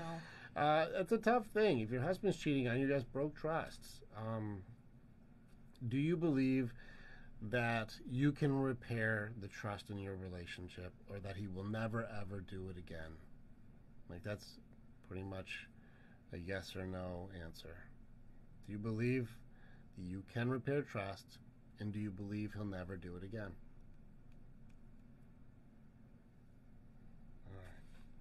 What else you got? This last one, how to... I don't know what that one is. Scuba Steve. Scuba Steve. Let's see. He said, not sure, said. And normalcy, not sure. Is that Michelle that you were talking about? Michelle Shields or Michael Shields? I can't see what it is. Michaela. Oh, Michaela. Okay. Michaela said, not sure. All right. Scuba Steve says, I've been trying to build a relationship back, but it doesn't seem that she wants to open up. Without willingness, I don't know what you're fighting for, bud. Belief and faith, the same thing. They're in the same category, but not the same thing. Faith falls under identity, ironically. So belief is going to be different than your identity, but they are connected to each other. So simple answer without the rest of the video falling into that. Faith and belief are different because you don't have to make a leap of belief to know who you are, but there is a leap of faith as far as when it gets to certain things, and that's a very different conversation. Mm-hmm. So technical answer, no, they are not the same, but you and I can have a very long conversation about that if you like, but it would be, most would find that annoying. It would be an annoying conversation. What should I do if a woman tells me she needs time to love herself again? Give her time to love herself again, I guess. Go do the same thing for you. Take your time for yourself and you work on you, because something has happened to make her feel like she can't do it with you. And odds are, it's right. So you work on you to be your best you, because she's not caring if you do or not. That's not good. If she's, I told you my cousin thing. If somebody doesn't like you, what are you wasting your time for? If she's like, I want to leave you and go and do my own thing, then do your own thing. Yeah. Get an own thing if you don't have an own thing. But it's really, how are you going to change somebody who's not willing? You can't. Absolutely. Scuba Steve. I like Scuba Steve's name. Reach out and book a call with Rick and talk. You can talk through some things. I'd like to meet Scuba Steve. Scuba Steve, was it 2222300? Be nice to meet you. So you can just book a call with him. Click the link at the top. I'm going to tag you in it now. With him or Eddie, but yeah, sometimes just talking through it may be helpful. Best way to navigate resentments in a relationship? Depends on the resentments, because you have to make new agreements. So I don't know what it is that you guys are resenting each other for. So it really does matter. How do you work on a specific thing, if it could be a lot of problems. So I don't know what it is that the resentment is there for. Hard to say without knowing. It's like, how do I change my feelings? You're like, which ones? How do you get over an ex? I don't want to get back with her because of the trust, and she's lost from me, but I wonder, I can't stop thinking about her and how she used me. You're going to have to, because that's kind of the only thing, man. You're going to have to get over that. Yeah. If you're holding out for closure for somebody who doesn't care about your feelings, you're insane. You're going to do the definition of insanity. You're going to keep going through it over and over and over again until you finally get to acceptance. So it sounds like you're still in bargaining, which is like, I hope that she can see my value, and I hope maybe someday she'll like me again. But again, and this is very, very important when I talk to my guys, you just said, if your wish comes true, it's bad. Be careful what you're thinking about. If you're like, I can't stop thinking about her, I love her so much and all of this, and she's like, well then take me back, I want to be with you again. You're like, but I don't trust you. You don't have a relationship. So what you're waiting for right now is something that even if you got it, you would hate it. You have to get to the acceptance of what is. She does not want to be with you, and even if she did, you wouldn't trust her. You wouldn't be able to have a real relationship. My advice would be, work on accepting the reality of what things are, and then work on you. And don't sit here and make believe, waiting for her to maybe understand your value. She does, and she's out. So work on raising your own value. Mm-hmm. And Michaela, what do you mean by, I guess it will depend on him? Maybe that's true. Okay. Michaela, are there 2 Michaelas in here? How many Michaelas are there? I don't know. There's so many. There's Michaela Shields and Michaela Jens. Okay. I have Dang. resentment with my partner because he gives more attention to video games than to us, despite multiple conversations. Well, it depends. It depends on his game, because if he's playing Call of Duty, Hold on one second. and he's got a clan, you got to understand what that means. Is he ranked? If he's in World of Warcraft, is he a guild leader? I don't know what's happening here. So there's resentment. So he's also not helping around the house or providing quality time. So here's the thing I've noticed with this. Snorlax. Is it could be true, or it could be your perception of missing other good things. When I talk to these guys, there are degrees of balance on this, but these guys are people who have been doing these things, have been doing this for years. And if he was doing this when you guys met, or you guys met when you were online, and now we don't have the agreements, or you're just like, you should be doing what I think you should be doing, it starts to mess stuff up pretty hard. She's saying it's online, but he talks to the girls on the game. I mean, is he flirting with them? What game is this? I mean, I'm telling you right now, Call of Duty is not a flirt game. I'll tell you right now. If he's talking to girls in the game, he's like, ah, bitch. Like, that's a very different thing than if he's, like, talking to some girl who's playing World of Warcraft for 16 Elder Scrolls. Okay. Now, if he's in, like, some sort of guild thing, and they're fighting dragons or whatever they're killing, fighting monsters and ogres or whatever, if he's talking sexy time with these girls, that's one thing. It's not common when you're just looking at somebody's video gnome and somebody's video elf, and you're going like, hey, you know, you and me, we got a thing.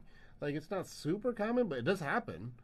But it's odds are they're just trying to level up and get some sweet gear. Yeah, she's saying they laugh and joke, but I can't get any quality time with him. You can start an Elder Scrolls character. I'm just saying, why?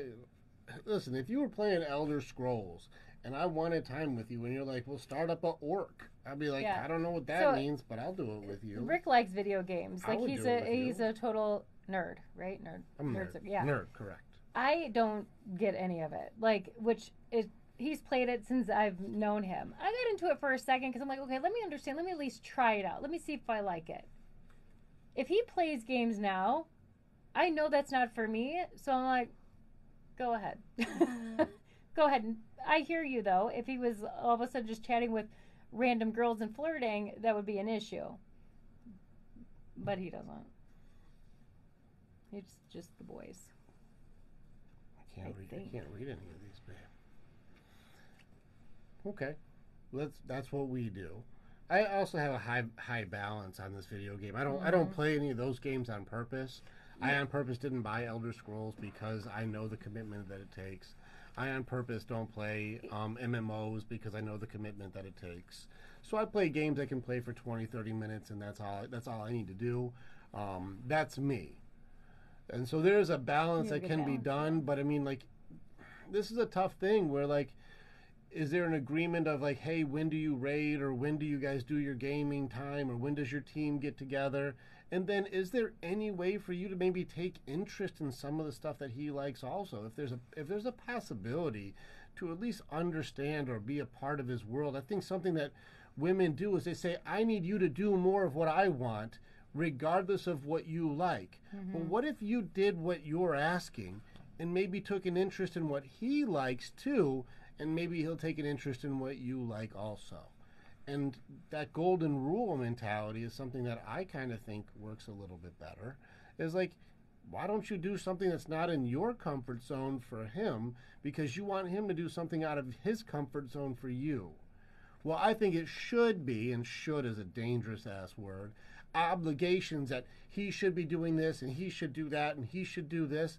I'm just going to tell you, you're never going to nag him to be a better guy. Yeah. You just won't. Sad Snorlax is just join in the voice chat with him. Why not? Get on Discord. Yeah. Do your thing. Join in. Make a character and just join in and, like, have some fun. Go. They'll be like, what are you doing? We're all killing this giant thing. You're like, I don't want to do that. I'm going to go and kill these tigers. Rawr, level 2. And he's like, yeah, I love you, baby. You're trying. That's it. Chris Evans had a good question. Everyone says love yourself. Is that the real Chris Evans? Mm-hmm. But how do you do that? Is that Chris Evans? Yeah. You know what that is? No. Captain America. It is. Yeah. Holy smokes. It is. He is on, and he is asking. Everyone I'm about says, to go change shirts. love yourself, but how do you do that? That's a great question. How do you love yourself, but how do you do that? Self-love. Let me get into it a little bit. First off, there is a degree of denial you have to do. Hear me out. The denial is not against yourself. The denial is against the comparisons and the social statuses and the push that social media and everybody is pushing on you of what you should be. These judgments and comparisons that are pushed on us every single day, that you're not good enough, or you're not as good as this, or you should be this, or you need to wear this, or your hair should be this. These judgments and comparisons are constantly going to make you not accept yourself. The answer of self-love is for you to have the courage to accept the reality of your own authenticity. Yep. Write that shit down. Yep. It is the courage to accept. So you have to feel confident in like your own just natural state of who you are. Mm-hmm. That's a very important thing. If you believe you're not good, then you will feel like you're going to never be good enough. You'll even like you'll doubt and question everything. But if you believe that who I really am is pretty freaking awesome, some will get it and some won't, and that is okay. Someone said, what if you feel like a fraud? It's like the imposter syndrome. Correct. It's a very common thing. That's a big part of you not accepting the reality of your authenticity. Yeah. This means you're in your own way for who you are. You created safeguards and protections, and so I'll give you the example of armor. Is fear will create safety and security and protection in prison. Mm-hmm. You'll create your own jail cell to keep everybody out, to keep you safe. Yeah. But you're hiding from all the good stuff too. And you think that prison is safety, but you have to sacrifice the freedom of who you really are in order to feel safe. Yeah. And it becomes an imposter syndrome. You become fake. You become inauthentic. And the worst thing that can happen to someone with imposter syndrome, or who's being inauthentic or fake, the worst thing that can happen is it works. Yeah. It works is the worst thing that can happen, because now you have to be fake all the time, because people only love me because I'm not me. Yeah. Say that shit out loud. Yeah. People only love me because I'm not me. Yep. It's so true. And don't you feel like that goes in the same line as far as, you know, the agreeableness of women? Mm-hmm. Or, Sure. So one thing that Rick mentioned, you know, is that women typically are more agreeable. Like, we like to agree. We want to be a part of something. We're social creatures. But one thing that I've been seeing, you know, as he's working with these men, but also when we work with couples, is how women will look to other women to be agreeable. So they'll even call on each other and say, well, give me your opinion, in hopes that they will be able to say, oh, I agree with you. Mm-hmm. I'm not that person. I can be that person, but it is important to have women in your life that or people in your life, honestly, that will challenge you, that are not the agreeable ones, because the agreeable ones sometimes can send you down the rabbit hole of maybe not somewhere that you really want to go. So it's important that you find yourself in to be authentic, not to be always the agreeable one or the likable one. I think you're more of the respected one when you're able to be your true authentic self. You know, we have a daughter that's kind of going through that phase right now of trying to be like everybody else, and I get so frustrated, because I'm like, being you is fantastic. Be who you are. Don't try to be someone else that your friends are, because it comes off fake. Like, don't do that. Mm-hmm. So again, just being authentic, people typically will be able to see right through it, but also surround yourself with people that are don't have any blame, no shame, no judgment, just like his group does. Like, it really is a beautiful thing. If you can find your pact of people that accept you for who you are, it's everything. Yeah. Yeah, we got some funny stuff. Let's see. It's kick ass. I hope you are safe and fun with every ride. Oh, yeah, the guy who's riding his motorcycle. That is cool, man. I think it goes into that thing for practice and competency and confidence for sure. But yeah, we got our oldest. She's adorable.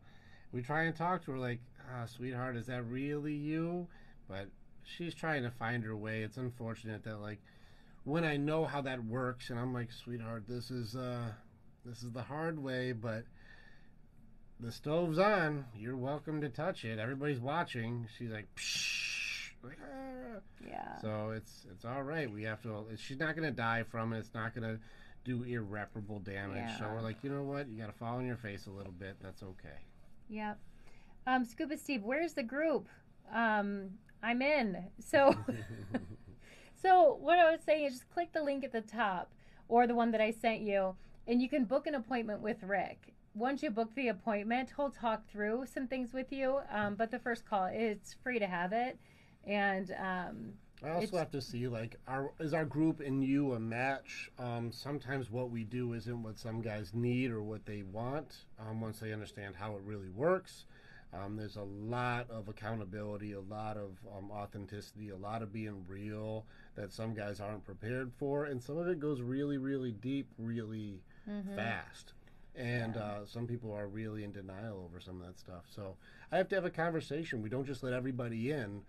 Otherwise, we'd be letting in some really bad apples, and I really love the group that we have, and so I'm pretty selective. Yeah. Are your lives any specific day?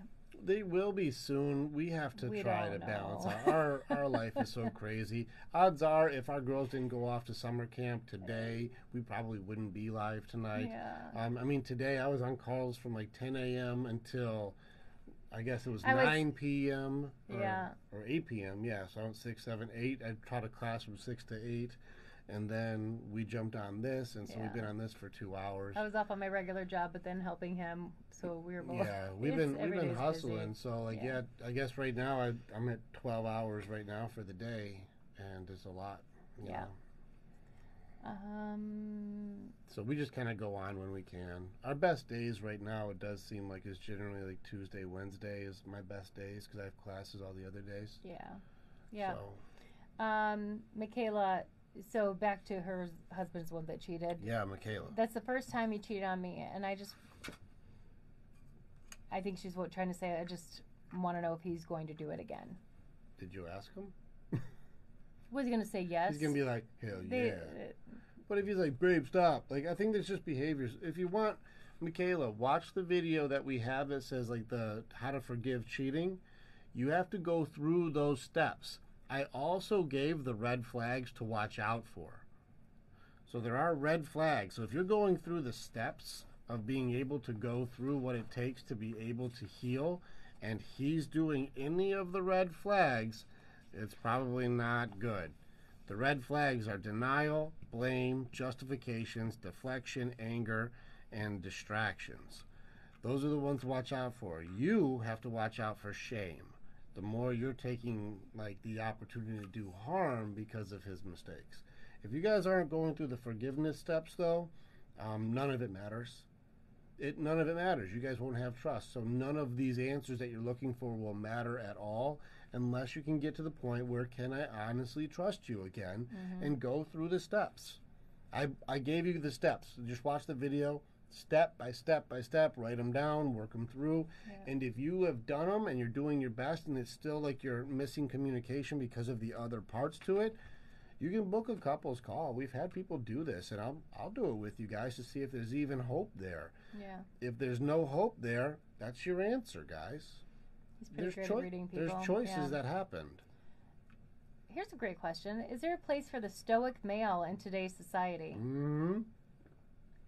Hell yeah, there is. We are unifying. I'm letting you know right now.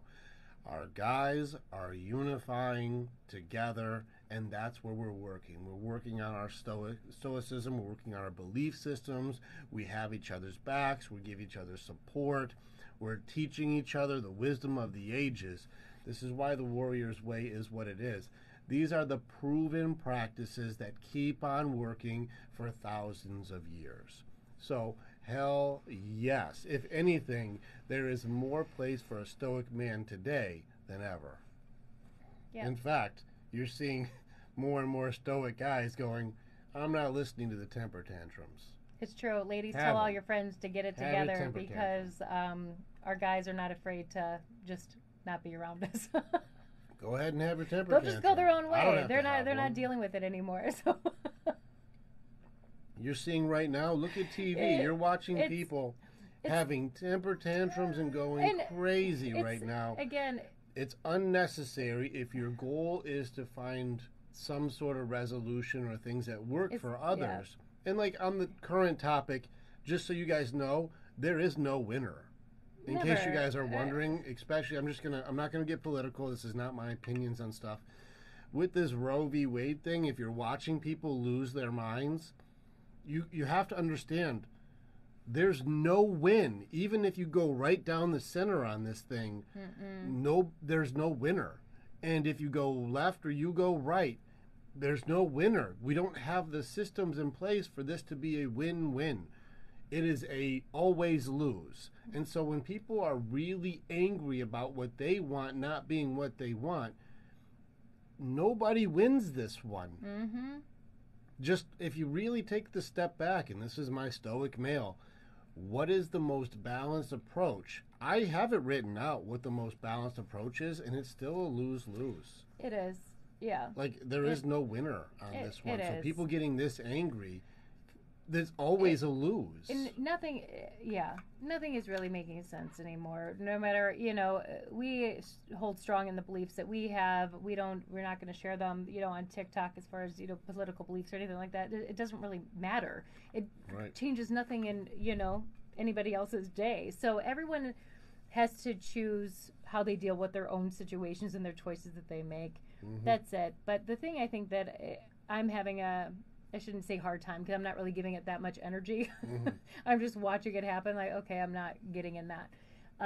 Is how people, again, we live in such a cancel culture of like, I don't like what you said, so I'm not going to be your friend anymore. And like, that's the part that I have a hard time with because it's like, if you're just hanging out with people that are just like you, that gets kind of boring after a while. So let's have a little bit of grace for people that have difference of opinions. And maybe boring. You can't learn. You're right. Right.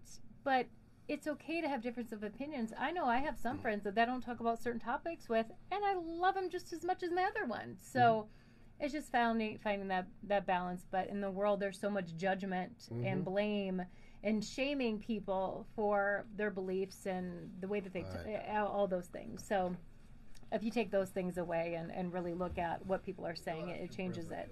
Yeah. You have a difference of opinions and still be friends. It's an opinion and it's subjective. Yeah. Lost your doggy privileges. Okay. My wife has begun to throw temper tantrums or throw tantrums when she doesn't get her way. How do you handle that? Curious. Yeah. I'd be curious if this is learned behavior. He said, is this new? He said, she started to throw temper tantrums? This is a new behavior? What's up, Phil? Hey, Phil. My cake day yesterday brought out the women. I credit it to our tough call the other day, Rick. Said my cake day yesterday. Was yesterday your birthday, Phil? Yeah. Good job, happy Phil. Birthday. Happy birthday, Phil. I didn't know it was his birthday. I introduced y'all to my friends at work. Crazy at the response I've gotten back since. I would love to know what those are. Okay, flying wrench workshop. I do my best to keep calm when it happens. So here's usually what happens. When somebody's having a temper tantrum, it's a very poor expression of an unmet need. That means there's something that she needs that she's not getting, but odds are if there's a tantrum involved, it's not being articulated very well to be able to find some sort of understanding. When it comes to this, it is important for you to not match their energy.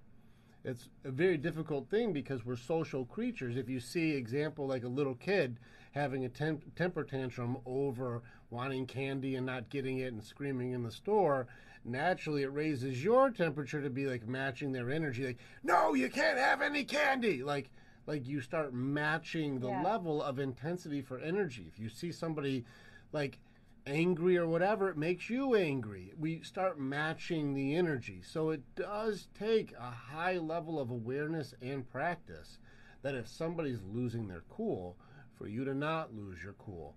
Here's the thing, guys. I'm going to try and help out our stoics here. If you're a runaway guy when she has a temper tantrum, it is not strength.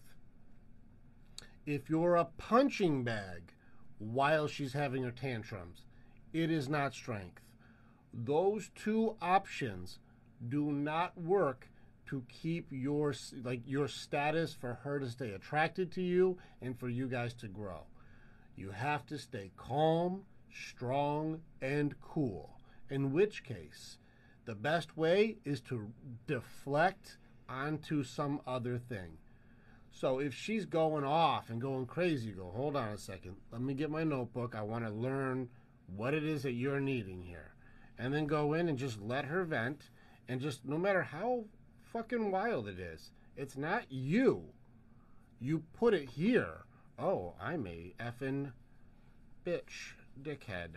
We'll circle back to that one soon. All right, what else do you got? Like, if you're cool the whole time, and the calmer you are, the calmer she'll get.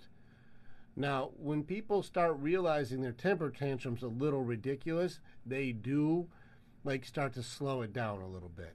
Like, what else are you freaking out about? I'm not freaking out! I'll tell you freaking out! Here's what freaking out is! I'll tell you this! You're like, okay, so if I said you're freaking out, to show me you're not freaking out, you freaked out more. Got it. All right, that's what we got. Okay, what else are we working with? Heaven forbid I call you crazy, right? You want to see crazy? You don't call me crazy. No, I don't call you crazy. At least to my face. No, I just tell everybody else. That's fine. They don't know my life. No, I'm kidding. I'll show them crazy. You want to see crazy? Just kidding. But in order to be cool, you have to have tools to be cool. Now, I do not agree with some of the recommendations that guys are saying that, like, the storm will pass, let her have her thing, do your thing, and she'll calm it down. Because bullies don't stop hitting because you're not doing anything. It's very important you understand that doing nothing doesn't stop the hits. It just escalates. You have to have control and be cool. Be calm and cool the whole time. You guys, some of my guys have been on calls with guys who are losing their minds. I don't even flinch. Truthfully, the only person who really does make me flinch is this person. Sometimes she pushes my buttons, sometimes just to push my buttons. And I'm like, babe, are you sure you want to do this one? And then she's like, okay, I'm just kidding. I just wanted to see how far I can go. Usually I know. Sometimes he gets on my nerves too. Can you guys, ladies, can you imagine? Like, this guy has an answer for everything. He's super smart. So he's very difficult to, like, argue with because there is no winning. We both lose, clearly. But it's a little tough. But I win every time. So, just kidding. What are you laughing at? Wait, why are you still laughing? Wait, type of wrestling match. Yeah, no kidding. I'm like, no. Let's set up the mats. Yeah. Everybody, I'm going to turn the camera. We're going to set the mats up. We're going to see how Andrea does. I will not do well. Yeah. Yeah, so in those arguments, if she's having a temper tantrum, strong and cool. Yeah. You don't run away. You don't freak out. You don't let her hit you and then just go, I'm sorry. You're not sorry for her temper tantrum. Mm-hmm. You do not have to apologize for her temper tantrum. Yeah. Not at all. Don't do that stuff. So it's one of those things. Yeah, he said one time I told her she was being unreasonable and it actually calmed her down. But it hasn't worked since. Yeah, you got lucky that one time.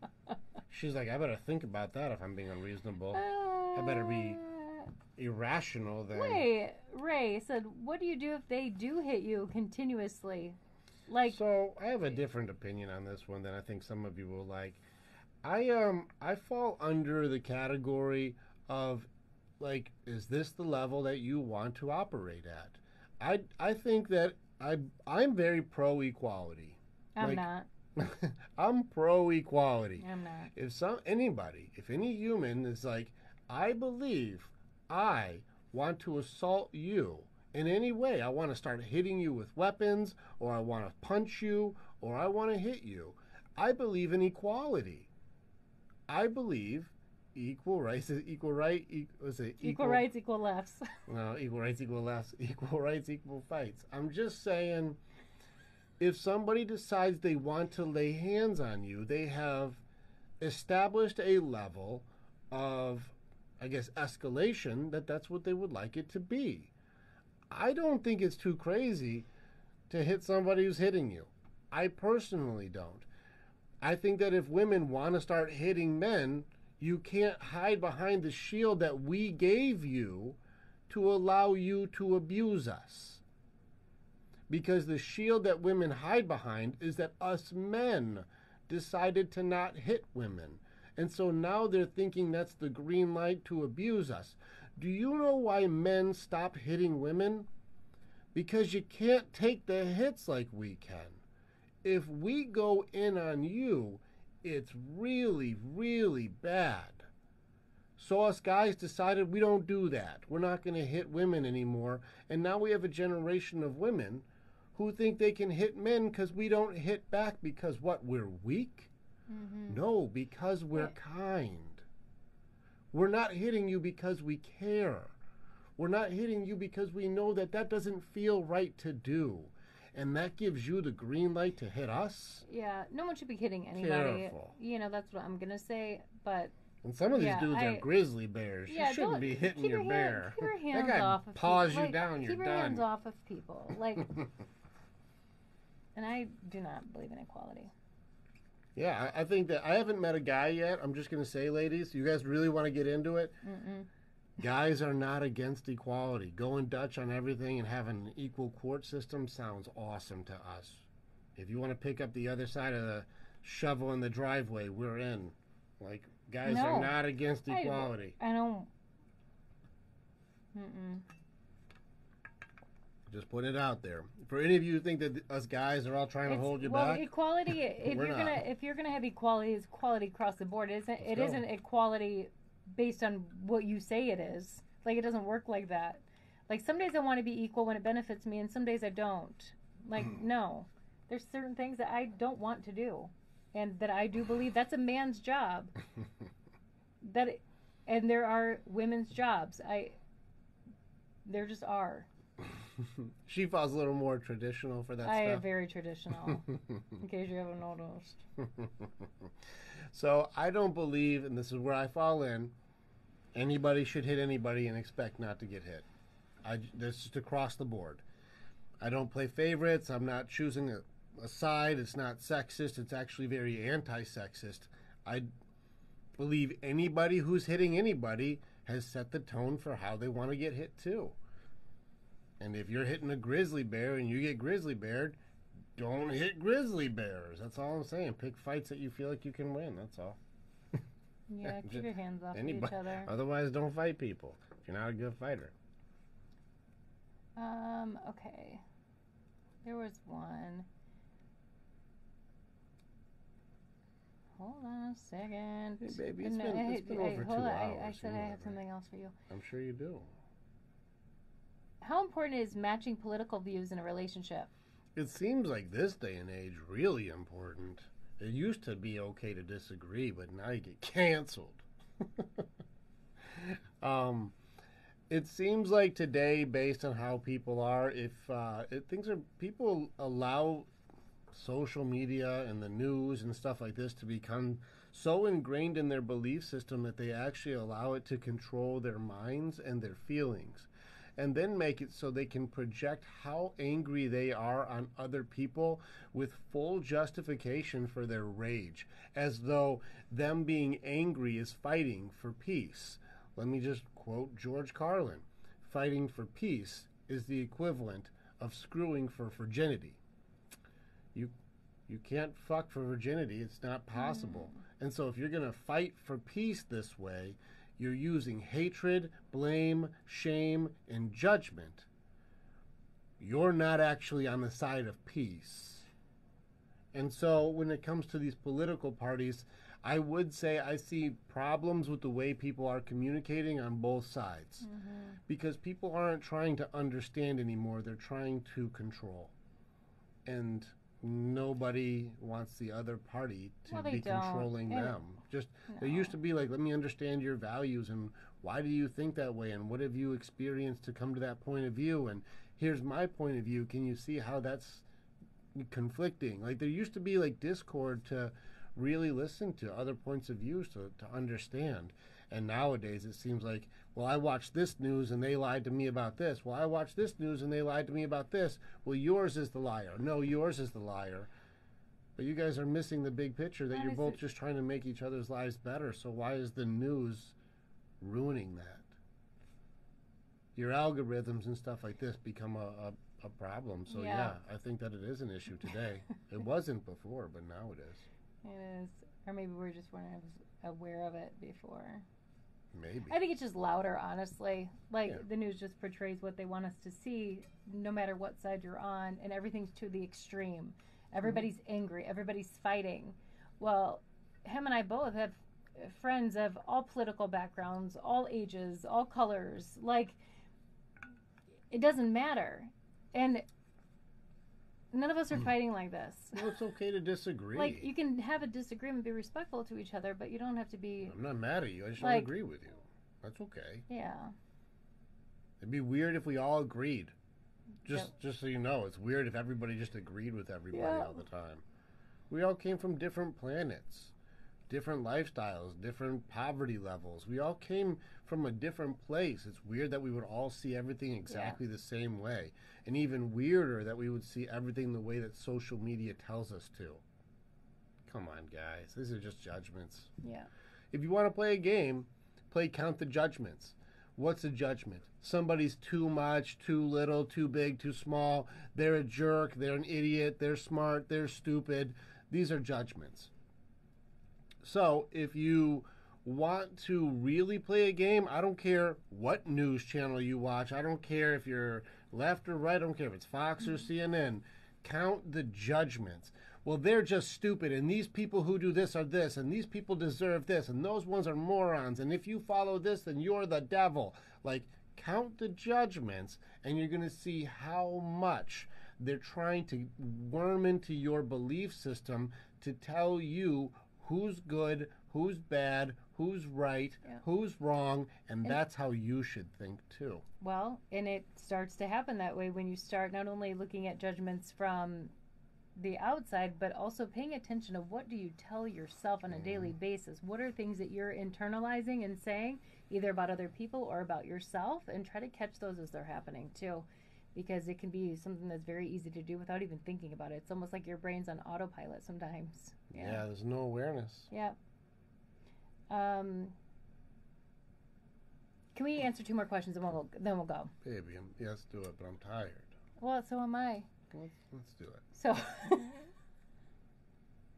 moving on from an abusive relationship, how do you...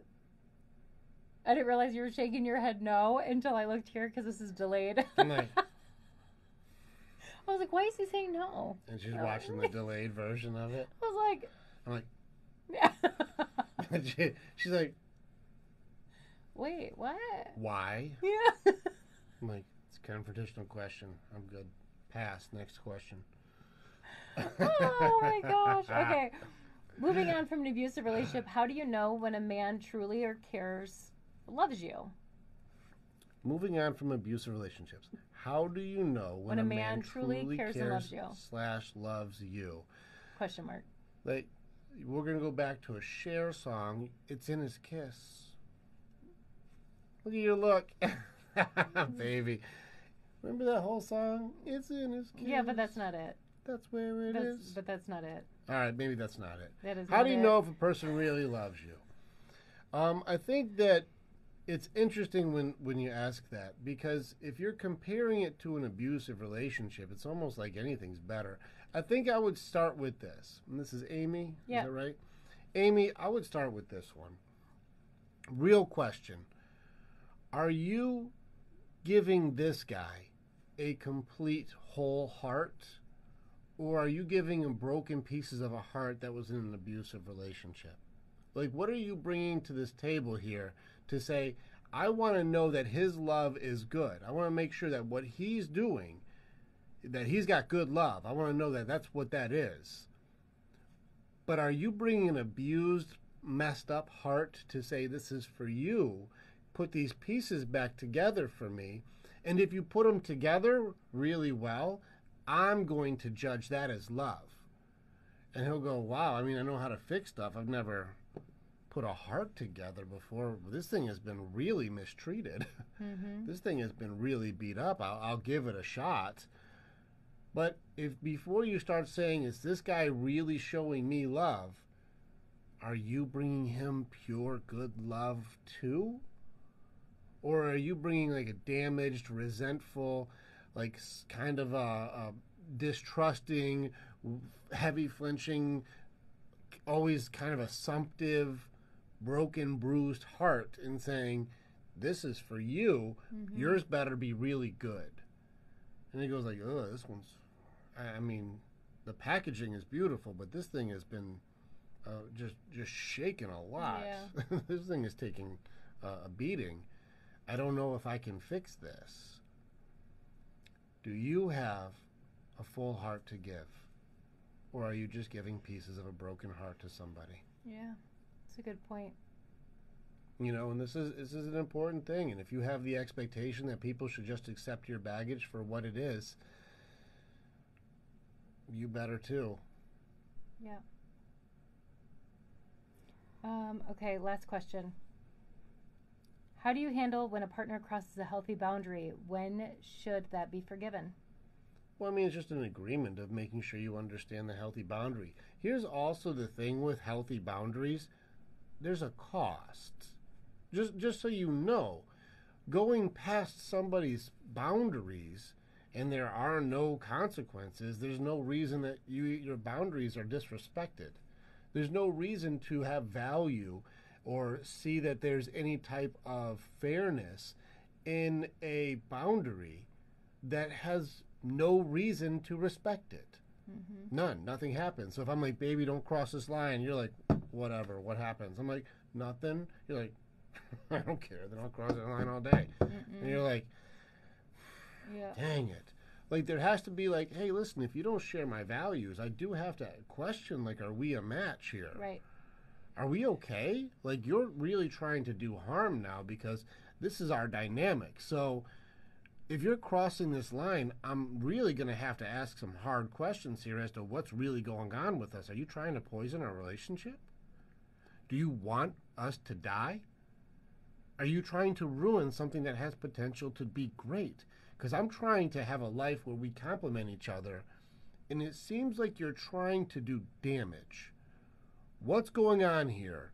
Because if you're somebody who wants to hurt me, that doesn't match my values. And it leaves me with a lot of unmet needs. Is that what's happening right now? Because I don't stay for that.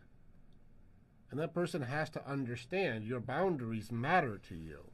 If you show there are no limits, then nothing happens. You don't have, like, there's a consequence if you destroy what our love is. If you don't have that established and you don't know yourself or even respect yourself enough to hold your own line, what is there to respect for them? Yeah. Absolutely. Well said. Okay, sorry, one more. Only because there's a couple of people. Well, when you say because twice, then of course. Because, yeah. Can you answer? Okay. How do you fix yourself before you meet someone? This lady's like, I'm like her, but scared and broken, just out of a, I'm assuming, narcissistic relationship. Because it says narc. Okay. How do you heal yourself, or how do you fix yourself? Before you meet someone. Listen, they actually are a narcissist. Right. This word is highly misused. And you usually can tell, honestly, because it is a trait that these people carry, is if you break up with them, you're still hearing from them. They're still trying to find a way to be in your life. It depends. They're trying to take still. They're still, because narcissists, you can go ahead. I'm just saying, as far as like, it's not just one type. Like, there's multiple variations of how this works. Right. Yeah. You can go ahead, babe. No, that's all I had to say. All you said. They're just trying to reach out to you? Well, no. I'm just saying, I know people who, like, they broke up and still want to talk. That doesn't mean they're a narcissist. Yeah. So it can't be that easy. She said he is and I have a pattern, Yeah, so there's a degree of a true narcissist is going to keep taking and taking and taking, and the more that they take and the less that you have, the more they tell you you're not good enough, you're nothing. This is all you had. No wonder I didn't love you. Like, they tear you down from the inside out. They really destroy you. If you are with one of these types of people, it can take years to heal. Because that person has literally scooped your soul out, scoop by scoop, and destroyed who you are. Some people are just hurt people who hurt people, but narcissists actually will get some sort of pleasure from taking everything that you have. This is a different monster. It is also rare. It's not like 2 out of 3 is a narcissist. It's a super rare thing. It's probably more like 2 in 100. Yeah. And if it's a true narcissist, there are some videos that I used to watch, actually, that did help me, like, go through the healing process of that. I was dealing more, like, custody battles with a narcissist and all that stuff, so there's an attorney that talks a lot about this stuff that was super helpful. But there are a lot of videos that help me find clarifications on exactly what I just shared with you, as far as not giving in, because there's a thing called narcissistic supply and what that can do for the next person or this person. So there's a lot of YouTube videos that are out there that I was able to find that were very helpful, just as far as like the understanding. Just be very, very careful. Just because you see a couple traits does not mean that's a narcissist. But if you watch these videos and see, oh, that person did this hair thing that one time, that's a narcissist. You're like, please slow down. Your belief system is going to try and make everybody a narcissist. It's kind of like watching WebMD. Like, be careful. Yeah. Everybody isn't that thing. I'm going to give you a small thing. Every one of us has narcissistic traits. Me, her, you, all of us have at least a few traits for narcissism. We do a lot of self-care, or you put your makeup on, or I'm working out, or I straightened out my beard today. There are things that would fall under. These are traits that could be part of what a narcissist does. But it also isn't a narcissist. So you can't just go, they did that one thing. There's like a solid list that you have to go down to make sure that this person is that thing. But if you're actually questioning, like, am I a narcissist?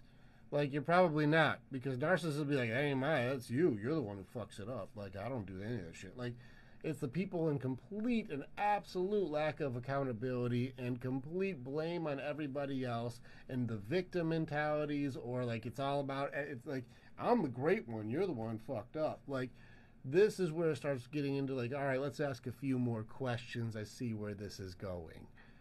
But it's not everybody. It's a very rare thing, but they do more harm than anybody else. It's just be very careful, because we try and self-diagnose people on like 1 or 2 traits. And then when I talk to them, I'm like, that's not what they are. This is this thing, not that thing. And so it's a dangerous thing. Yeah. But if it is truly a narcissist, you're going to have to take some time to yourself, because you're going to have just a shattered heart for a while. And that one, you have to rewire your belief systems, and you won't be able to do it alone. You have to be around people who can help you see who you really are, and you have to remove the belief systems of what you're told that you have been or what you are. And that's different. Yeah. Thank you, Phil. Thanks, Phil. You got us to 30,000 likes. Appreciate you. Phil's the man. Westside Chipper started off strong. I know you weren't on when we joined, Phil. You joined kind of halfway in. Westside Chipper. Thanks for bringing it home. Yeah, appreciate you. All right, so I am so tired. Yeah, you've been working hard today, and I actually have been working hard today. You have. Let's go to So bed. how about we call this thing? You know what, babe? I love your idea. Let's do it. All right, you guys. Yes. So for any of you who like what we've gone through today, this was just us giving. A lot of people do pay for what we do. And so we just want to give back and try and make it so anything we can do to give you a different perspective or another way to look at things to try and make your life better, that's our plan. If you wanted to catch this again, I'm going to save this video tomorrow. I'll load it up on our YouTube channel. That's also in the link at the top. So you can either book a call with me or just check out some of our other content that we have on YouTube where you can watch these full videos or catch different things on there.